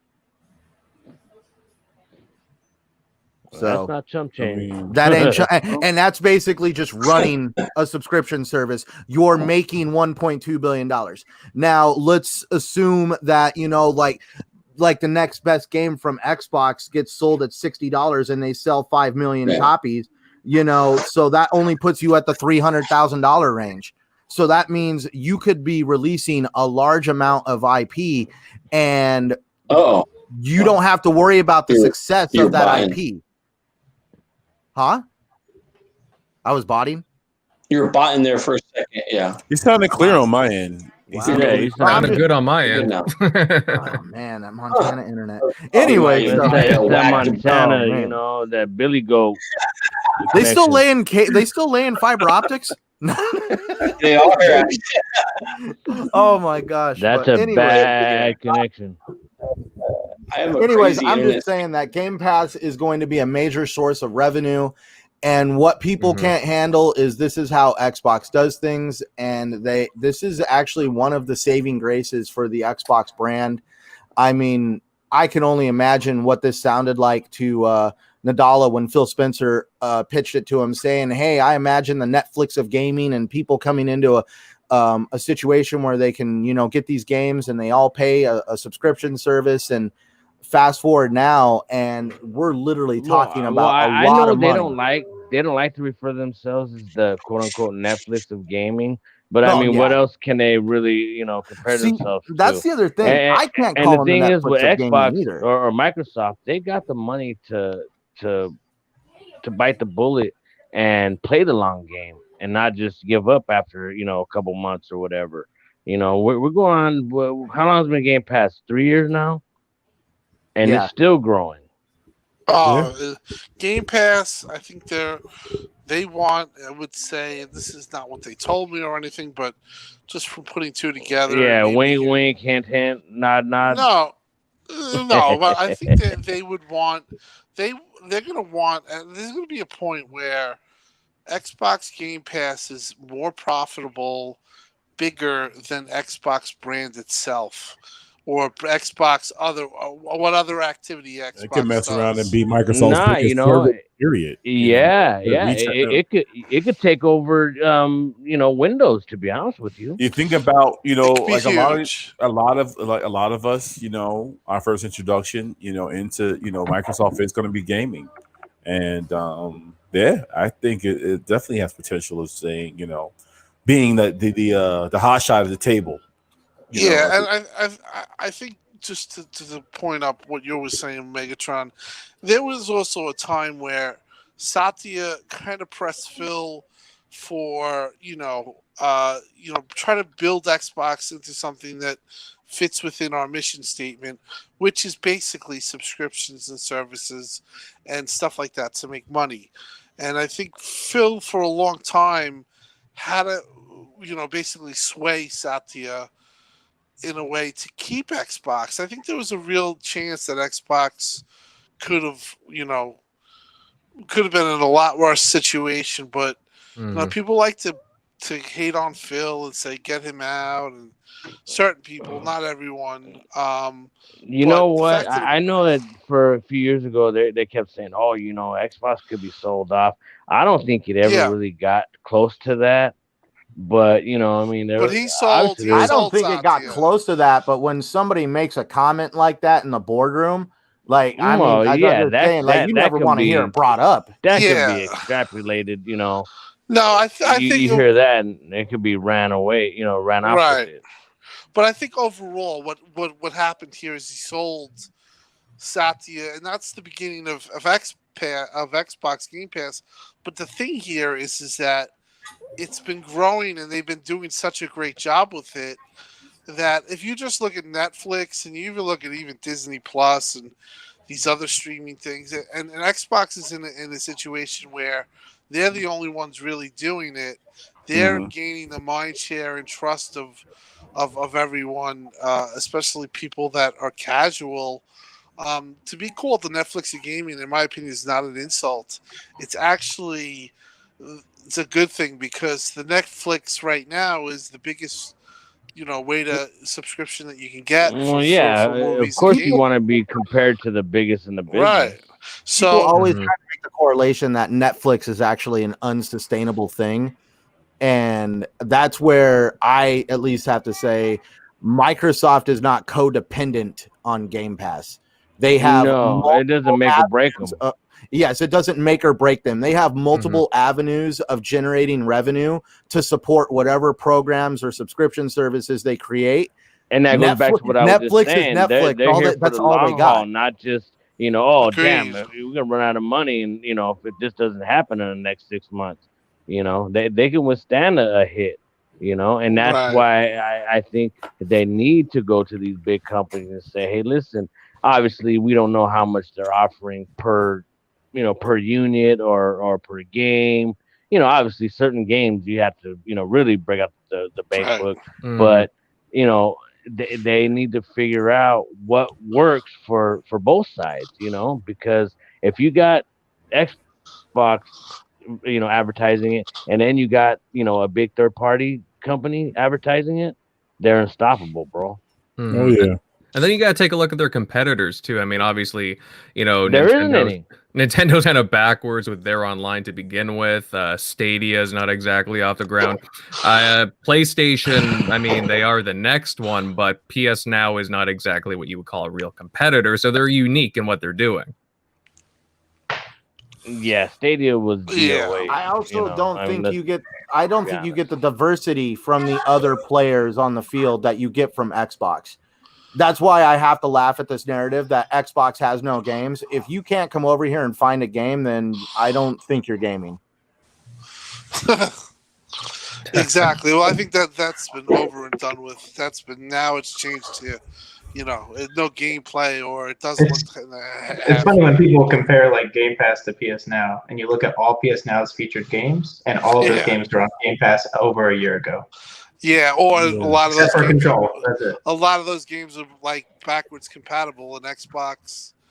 They have a ton of. Like, I'm just that. wanting to say, like, let's look at the Sony show. What game did they open up with on the Sony show? Miles Grand- Morales. No, Grand Theft Auto. Oh, yeah, The that's first true. game like they a showed was a pre-show, game that was released on the PS3 era. Yeah. Could you Wow, imagine if Xbox did some stuff like that? But apparently, Oh, Xbox forget it. doesn't do good shows. Well, I you always didn't say even it's see a it, to be honest curve. with you guys. You always. The truth of the matter is Xbox got himself. I mean, you could argue got himself in this position, but the curve that they are judged on is definitely more hostile than, like, let's say Sony would have. Whatever they do is microscoped, and whatever they do also is it's the end all. It's all the stuff that you hear, and then the flip of the coin. Or somebody else does something like Sony, it's like there's not questions, or this is like right now what I see with Xbox is like these people concerning or saying it's not sustainable, or they have so much concern, or the best one yet, they're taking Xbox off of Game Pass. That means Game Pass is just going to run the whole company, and Xbox is going away. I mean, seriously, you have people Except for pushing. the X is still there. Yeah, you have people that are pushing these such stupid narratives Oh. that it's mind-boggling that it's even getting to this. It's gotten. To I this. can't wait till there's a certain time when someone can come actually out and say, "Man, you guys are idiots. What the hell made you think all that?" Yeah, Xbox is suddenly going away, guys. It's a new PlayStation did it. rumor. My phone's not an Yeah, Apple right. phone anymore because there's just an Apple on the back. Oh no! Yeah, See, no. actually, How are they if gonna you- know? if you really think about it, Yeah. Well, what's that latest rumor that the Apple's going out of business, their phones or something? It's like, oh, they're my not going out of God. business. They just got to have to do some restructuring with their stores. That's it. But Gee. It's so big that there's no problem there. Oh, they're definitely not going now away. I just want to point out that isn't it interesting on how everybody seems to think that PlayStation just caters to the fans, when if you really look at the two companies, Microsoft and Sony, Microsoft is in more of a position to cater to the fans because they have the bank flow to actually do that, where Sony has to make decisions based on they are severely codependent on the success of PlayStation. And so therefore they're not going to really always weigh the consumer's opinion and what they want. They're going to look at their bottom line on the revenue that they can make if they kind of pivot and adjust the way they do things. And I do really see PlayStation taking notes on what Microsoft and other companies are doing because they see all this revenue, and Sony is very codependent on the success of PlayStation. So why not want to make more revenue with your product? Does that make sense when it comes to being able to cater to fans? I just feel like Microsoft is in a better position to cater to fans. Well, I think that if you're comparing apples to oranges, you know what I mean? We all, I mean, hey, listen, we're all just fans, and we can sit here and guess and speculate till the end of time. But we all know that Microsoft has more money than Sony, and that's just not being fanboys. Come on, I mean, who's gonna outlast? Yeah, And Right. That's not even a rhetorical question. Well, I mean, I think in Sony's case, the games going to PC is something that absolutely makes sense for them. Maybe not day and Well, date, yeah, but and remember how many Sony fans were like, "Oh, that'll never happen," and 3 months later, look what happened. You know, it's just like it's inevitable. That's just the way the games industry is going. It's like go with the change, or it's gonna steamroll you. see, that's why I think if Game Pass really does get the success that we're talking about, I could definitely see Sony. If they just made their games day and date, it is a big step, and it might be something that they can't do now, but in the future they can. With the games that they push out, they'd be instantly in a great position with their service, PSN, whatever PSN. So I honestly feel Microsoft is ahead of they've always been ahead of the ball a lot of times. And, upcoming our next topic, we're going to talk about, that's just another thing that I just think that they're just way ahead of what, of what's going on. Sometimes to their disadvantage, it hurts them. I'm curious to see. I'm so out of the loop right now. I'm reading TikTok, in breaking news from Jez, and I guess he's saying that they're really officially in the talks with. Are they really gonna buy it? Wow. I'm like, I think it's There's a good a- buy, to be honest. Okay, so I've been reading a lot. The only problem is the powers that be that, we won't mention names, but the U.S. government, one particular person actually, the president decided to come out and make a comment saying that he would rather see TikTok banned. So they're wanting more clarification on what he said before they really, because they need some clarification. Well, they did talk to They each other. talked to product that gets Satya. banned. Satya talked to Nadella. It's been reported that he talked to Trump, and I think whatever he heard. The bottom line is that the government doesn't want it to be a security risk, and if Microsoft does purchase it in whole, the security risk, obviously, as we know, goes away because Microsoft's an American company. But overall, listen, I don't know how much money that's going to be, or if it's going to affect them going after Warner Brothers. But being that it is a foreign company, they can have its offshore money. And as you learn with Minecraft, any money that's sold or bought from another country is basically tax-free because of, I guess, all the money that they put in the whatever. There's just a loophole or whatever you want to call it. So I really think it's going to get done, and quite frankly, I think it's going to be a good thing for them. They're going to make a lot of money off especially if Satya is on the phone with Trump. I mean, that says a lot. Well, I guess he's on the phone because he could see the freaking. Listen, if TikTok is going the way it's going, and TikTok reminds me of Facebook in 2007. And you look at Facebook in 2007, where you had, let's say 2008, when its stock was released or its IPO came out. It's I don't see TikTok's longevity like a Snapchat or Instagram. I don't see it lasting as long as those other ones. So you think it's more trendy? I don't. It keeps up with trends. It's very trendy, and there's always new trends coming out.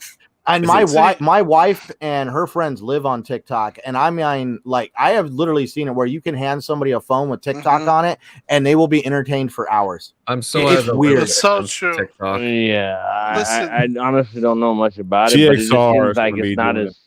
Honestly, it's very popular. It's very popular with kids, and very, very popular with like teenagers. Very popular with kids. But the thing is that if Microsoft was to buy them, they shouldn't lay off a freaking person. Actually, that's working there. No, actually, I'm not trying to interrupt, but I wanted to actually kind of put it out there. One of the concessions that's being made on TikTok to basically survive what they're going through, one of the concessions that they have put out is that they want to have 10,000 jobs added in the next 3 years. So they're not talking about layoffs. They're actually talking about how they want to make the company bigger and get more people employed, especially with what's going on with the pandemic and everything. So that's one thing they're trying to do, is saying like, no, we'll have like more people hired. Please don't can us. Yeah, I saw that. And listen, I just think in Microsoft case, it makes so much sense for it to happen because, again, if you're spending, let's say it's $100 billion that they're buying for it, you don't have that tax implication on it. You don't have that 30% hit, and for them to just, it's a Chinese company, correct? Yeah. Yeah. So they get that. I think it's a certain amount of money they can spend that's tax free for offshore. We learned about that. Like I said, I learned about it when the Microsoft bought Minecraft for $2 billion. It was basically tax free because of this thing that they have. And I've actually, I've seen it talked about that. It's definitely real. So it makes sense in my opinion. I just think I'm curious. Unless they come up with a different competitor that like does the same thing, because basically TikTok is 1 minute clips or 30 or 90-second clips, and can you imagine the advertisements for Game Pass and other Microsoft stuff that will pop up on there? I mean, exactly. Dude. It comes down to that. And also for a creator, you listen, there's nothing easier to be a creator right now and make money than TikTok. Yes. My wife watches a girl right now who literally showed how this girl made a video with nothing more than an iPhone and a jar of glitter. And this video is like freaking doing insane numbers. Right. Or if you there's so many things, like there's so many genres like that there's this guy like that just acts crazy and looks crazy, and he just comes on and he gets, he's like a ton of followers. There's people, it's gross, but like they pop pimples on it. You wouldn't believe how much viewership this is getting. A lot of people like that shit. Yeah. So in a way, it's that's why I think it's well, in relation to gaming, I'm kind of curious to what they're going to come up with if this does happen. I think it'll be set separate. They would just, for them to be smart, is just to keep it as it is. Keep the people who are working on it as is. Just make them Microsoft employees and or try to figure that out. Because if you keep it the way it is, it's going to blow up. It's already blown up. Well, first they need to buy Warner Brothers and From Software. So, right. Well, let me. Can I throw out one question real quick, Invader? Yeah. Here's the $1 million question. Do you think if they do get TikTok, this is going to be a much better success than Mixer? That's hard to say, honestly. Like, because they're two different things. Well, listen, Mixer sucked. Mixer, it was a failure. It never got off the ground. This year already highly successful. The service itself of Mixer didn't suck. I just think that it didn't take off. Right, but it never took off. I know. When it came to Mixer, there was a lot of bumps and hiccups, and anybody that went to watch a video on Mixer, it froze. The picture was shitty. I don't know how many times I would go say, you know what, I'm gonna watch Mixer, and then it would just completely shit the bed. So I said, well, looks like I'm watching it on YouTube. And there was no reason to switch from Twitch. Right. Yeah. Exactly. I was just trying to make the big. But just not to interrupt you, Centaurian, but just think the reason why the government itself wants to, basically get rid of it so they can't spy on us or their concerns is because of the rapid growth. they are seeing numbers where it's not a small amount of people. Millions and millions of people are going on TikTok, and it's growing still to this day. That's why it's becoming a threat for the government, and other governments agree. They think that they can get your information, and they can have people have your information in the wrong hands, especially when you have kids making accounts and all this stuff. Or like the U.S. government. Yeah, you gotta be careful. The- You gotta save the children, protect the The kids. correlation I was at least trying to make with it being more successful than Mixer is, I'm pretty sure after they shut down Mixer, there's probably a few executives over there that kind of, I don't want to say had a black eye from it, but that you want to kind of have a second go at it. And TikTok all of a sudden comes up, and you kind of learned through your trials and tribulations through Mixer. And now you're like, I really think we can pull this off this time with TikTok and just take it a different avenue. Yeah, we'll see.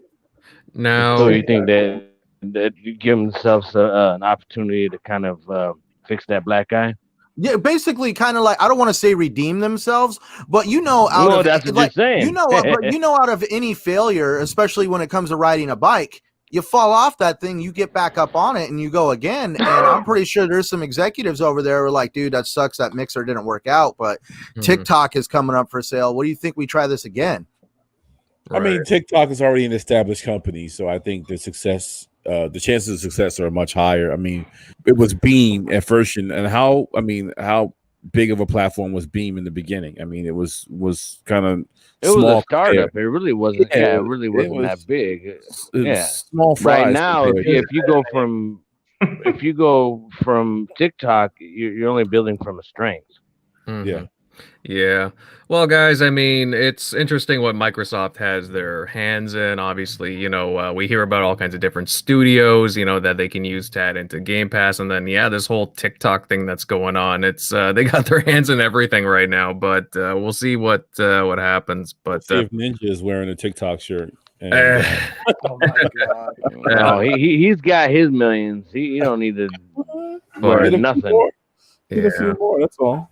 But you know what, guys, we'll move on to our last topic for the evening, because I really want to touch on this, because Xbox head Phil Spencer gave us a tease that we should expect more Xbox news in August. Now, in an interview that he did with iJustine, Phil said that, I'm encouraged to be able to talk more about it. It should be August. I think in August we'll have more to say. Now, Tim, I'll go to you on this last subject that we have. Now, what should we expect from this next Xbox showcase event? Because we're still missing details on quite a few things before the Series X launch. Well, after this, I'm gonna have to leave, but I just want to give you guys a head up. It was a great podcast tonight. But for what they have to do, what was the exact question? Well, just what should we expect from the Xbox showcase, really? Oh, so what they the showcase is going to be Lockhart's. It's going to be pricing, I believe. I think they're going to show off a game. Possibly they might have held the game back from the showcase. Initiative comes to mind. Maybe an update from them. I don't think you can hear anything on Xbox Live dropping. What I do think you'll hear is they're coming out with Xbox All Access, but on such a big level comparatively to what they had before. And I believe it's also going to be global. So they're going to have a big push on that, basically, where you can spend just a subscription fee. You pay a certain amount a month, and you get your Series X. You think they're going to highlight that on stage or something? Or during the show? It's going to be definitely talked about. There's going to have xCloud news. Give us some pricing. Damn it. The pricing, they're going to have that. Release date, pricing, that's what I would Lockhart, they have to show Lockhart. If they don't show Lockhart, then it's not real. And then as far as, I think we're going to go into it, and like I said, I got to get going, but the Xbox Live Gold, I'm kind of in what Grubb said. I think it's going to go away. For the things that we talked about in this very podcast, we talked about Call of Duty Fortnite, Mm-hmm. and we talked about Xbox, Halo Infinite. What did we say? All free to play. There's not many free to play paywalls up now. There's maybe Tekken and Mortal Kombat and certain things, but not enough to where you should really be paying for online. And I think that just judging by things that are going on, even comments that have been made by Major Nelson on RDX. If you go listen to that show, it says Major Nelson. One of the things he talks, we asked him, it kind of came up, and his answer was like, of course he's not going to say it, but he's like, we've been listening to the community, and we always listen to what you guys say. There's nothing I'm announcing or anything like that, but just know that we listen. And to me, that just, for them for Xbox Live to have no free access on PC and on Xbox is kind of shitty. We all kind of agree. And for them even not to have the paywall for free to play, that's kind of shitty. So I think they're going to have that addressed. And I think if they were smart, they announced this the day of the launch or 2 days before, and they get rid of Xbox Live Gold. I said it for a year that this is a position where Xbox Live Gold is redundant. It's archaic. Nobody cares about gold games anymore because they suck or they're mediocre. They're just not really want or have been excited about. I also wonder how much they got to pay to make those games free. Right. So exactly, though, that's going to be another thing. But I mean, they probably give them a couple bucks, per download. So they just make you own it. That you think they're going to announce possibly they're going to announce that Xbox Live, when it comes to the multiplayer aspect of things, is going to be free to play. Like you able to play all your multiplayer. Right. games. Well, yeah. Because we haven't heard anything from Call of Duty, and I'm thinking like, so who has the marketing rights right now for Call of Duty? Is it anyone yet? I don't know. It could be Sony. It could be a big thing if they come out and they say, hey, it's free to play. You got Call of Duty, we got your Halos. Well, if they also announced like 2 days before launch that, hey, we're going to a new service, it's going to take so and so to do it. There's a lot of things that they have to talk about, such as ownership of games of gold. But if they said, hey, we're going to lose the paywall, we're also going to lose, you can play free to play, you can use our chat. If they do that, I think that at that point, man, that's a tipping point for me. That's going to be huge. That's that's going to maybe put a little pressure on Sony. And I hope that they do it. But at this point, I'm just listening to Grubb and certain other big journalists. They're thinking that might happen. So if it does, wow, it's a big win. And I'm hoping for it. Well, like you said, Timmy, because people going back and forth, well, PC players don't have to pay for online. Why should, console players? So I think for a long time they've had to wrestle with the same idea. And, Game Pass isn't going anywhere. So that's where they're going to make their money. That's where they're going to focus. That's the ultimate goal. The ultimate goal, and I'm going to leave right after this because I got to go. Great show, guys. But the ultimate goal is what we keep talking about, Game Pass. They're going to convert everyone who's an Xbox Live Gold member to Game Pass. Whether or not, if you like it or not, they're probably going to do it, or maybe they'll give you an option. I don't know. But it's going to get, for the most part, all converted, and they're just going to have two tiers. $9 game, $10 Game Pass, or Ultimate, $15. And those things, hopefully they do have codes for months and stuff. But I think that they want to do what Netflix does, and that's $15 or $10 a month, and you get games, high quality games. You get everything that you would want, and you pay that money. That'd be awesome. Hopefully not these cheesy ass bullshit games they've been giving the last 4 or 5 years. Yeah, Games for the Gold has been horrible, right?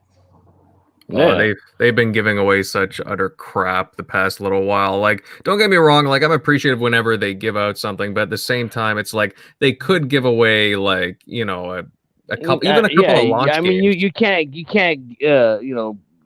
slap a gift horse in the mouth, but at the same time, at least give us something that semi wanted. Yeah, it's like, hey, but then sit there. Wow, we're complaining about something that's given us for free. So I kind of feel like a douchebag even just complaining about it. But at the same time, it's like if you're gonna give something worth note. Yeah, and I'm not saying to give away, Call of Duty or or something like that, but something that's worth playing. Well, the truth is some of those, like, there are some smaller titles out there that are really fantastic. Like, there are some games that, I've tried just through games with gold and they've turned out to be really surprisingly good. But man, like the past few months, they've been pretty rough. Pretty rough, not gonna lie there. I mean, some of these games never even heard of, and I'm like, I've never heard of it. And I probably won't even play it, but I downloaded just to add to collection. Definitely, guys. But it'll be really, really interesting to see what what the Xbox and Phil have in store for us this August. Like, I wonder how long this. I'm assuming they'll have another stream for this, whatever they have planned, and yeah, hopefully we see Lockhart. Hopefully we see a couple of other games. Obviously, we haven't heard from Compulsion. We've heard rumors about the Initiatives game possibly getting shown off. Like, it's still pretty an exciting time. And of course, a price, right? We need to know the price. I wouldn't mind seeing a little more extensive, something on Halo. Oh yeah, definitely Halo. We definitely need to see more Halo. Well, they said they're going to show off multiplayer here soon, so that's what he said after the reveal. So we'll see. Man. Let's see. I mean, I kind of do want to hear about another studio acquisition as well. Maybe the gears are turning faster than we know with Warner Brothers, or they started before it was even announced. So I know, Megatron. We want to hear the big B. Oh yeah, of course. I'm always going to say Bungie. But that announcement that they gave with the showcase with Destiny 2 was awesome too as well. So it's who knows? Yeah, that was huge. That was they have a great relationship with Bungie, so I'm happy either way. I know I'll be playing it. Oh yeah, definitely. We'll see, man. I want to hear about the price. I want to hear about the price. And that's the new DLC too, like day one. So yeah, and it's supposed to be a pretty big patch. So oh, absolutely. Did we lose Downer? Yeah, he had to go off early to pick up somebody. Oh, okay. Yeah, he had to go mess around with his sheep. Yeah, the billy goat that was chewing at his wires, his dial-up. Oh my gosh! You go outside, you see some goat just gnawing on a cable. The billy goat. You bad goat, you. Oh man. But yeah, guys, I mean, again, I'm excited to see what Xbox has in store for us this August. I think on that note, though, this episode of TXR is going to come to a close. And you know what, guys, we had a really good show tonight discussing like Halo, the whole free-to-play thing, Grounded, Battletoads, and, all this whole August stuff going on in Game Pass. And we have a lot to look forward to on the gaming front in August, that's for sure. Now, of course, I have to give a huge shout out to everyone in the chat that joined us tonight, that participated in the chat, and all of you do rock. Like, thank you guys for joining us. We really do appreciate you being here. And of course, if you enjoyed the show, then definitely give it a like, share this sucker out, and subscribe to keep up to date on all of our shows. Give us that thumbs up, por favor. Oh, definitely. Give it a good thumbing, guys. And whoa, hopefully you get dinner first. Oh yes, definitely. We're not cheap dates, but anyways, guys, let's get to some panel intros. And Southie Bud, it was great having you back on here. I love the energy that comes out of you and your insight. Where can everybody find you at?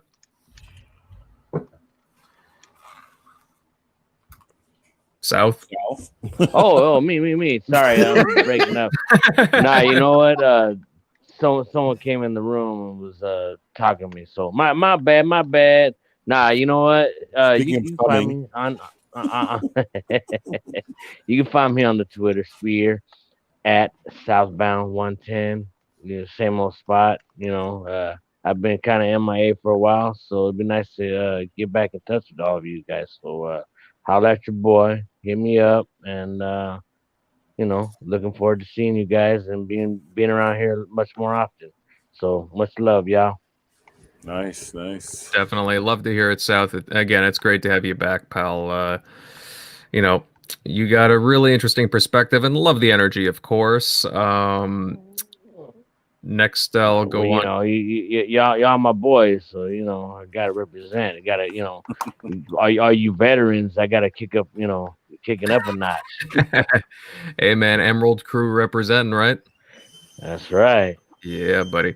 All right. Next, Eric Shockley. Buddy, awesome stuff tonight. Love your perspectives. Where can everybody follow you at? Yeah, good show. You can follow me at Shock Nero on Twitter, Easy Shock on Xbox Live, and yeah, have a good one. Well Nice. said. Well said. Well said. Short and sweet. Yeah, of course, Tim had to leave early, and Jeremy. But next up, Centurion Pal. Good show, of course. Where can everybody follow you?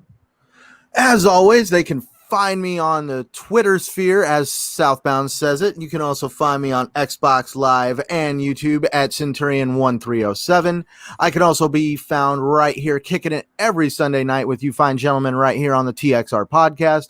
And you can also find me every Saturday night on the Shop Podcast.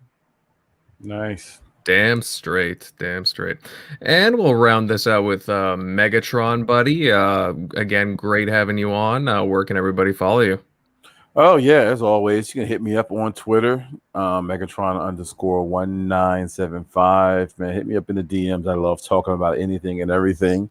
And I've been trying out this Twitch thing, so I've been streaming more and more. So you can hit me up on Twitch. It's my Twitch handle is Megatron1975S, and we'll come watch me play some games and have a good time. So yeah, hit me up. Yeah, definitely do that, guys. Megatron is a blast to game with, and you know what? He should definitely get a show out of him when he streams. So definitely check him out. All right, and to end this off, I'm Invader. You guys can find my content on YouTube at Invader Gaming, and also I'm active on Twitter at Invader_1986. Take it easy, everyone, and we hope to see you all here next Sunday. Have a good night. Later.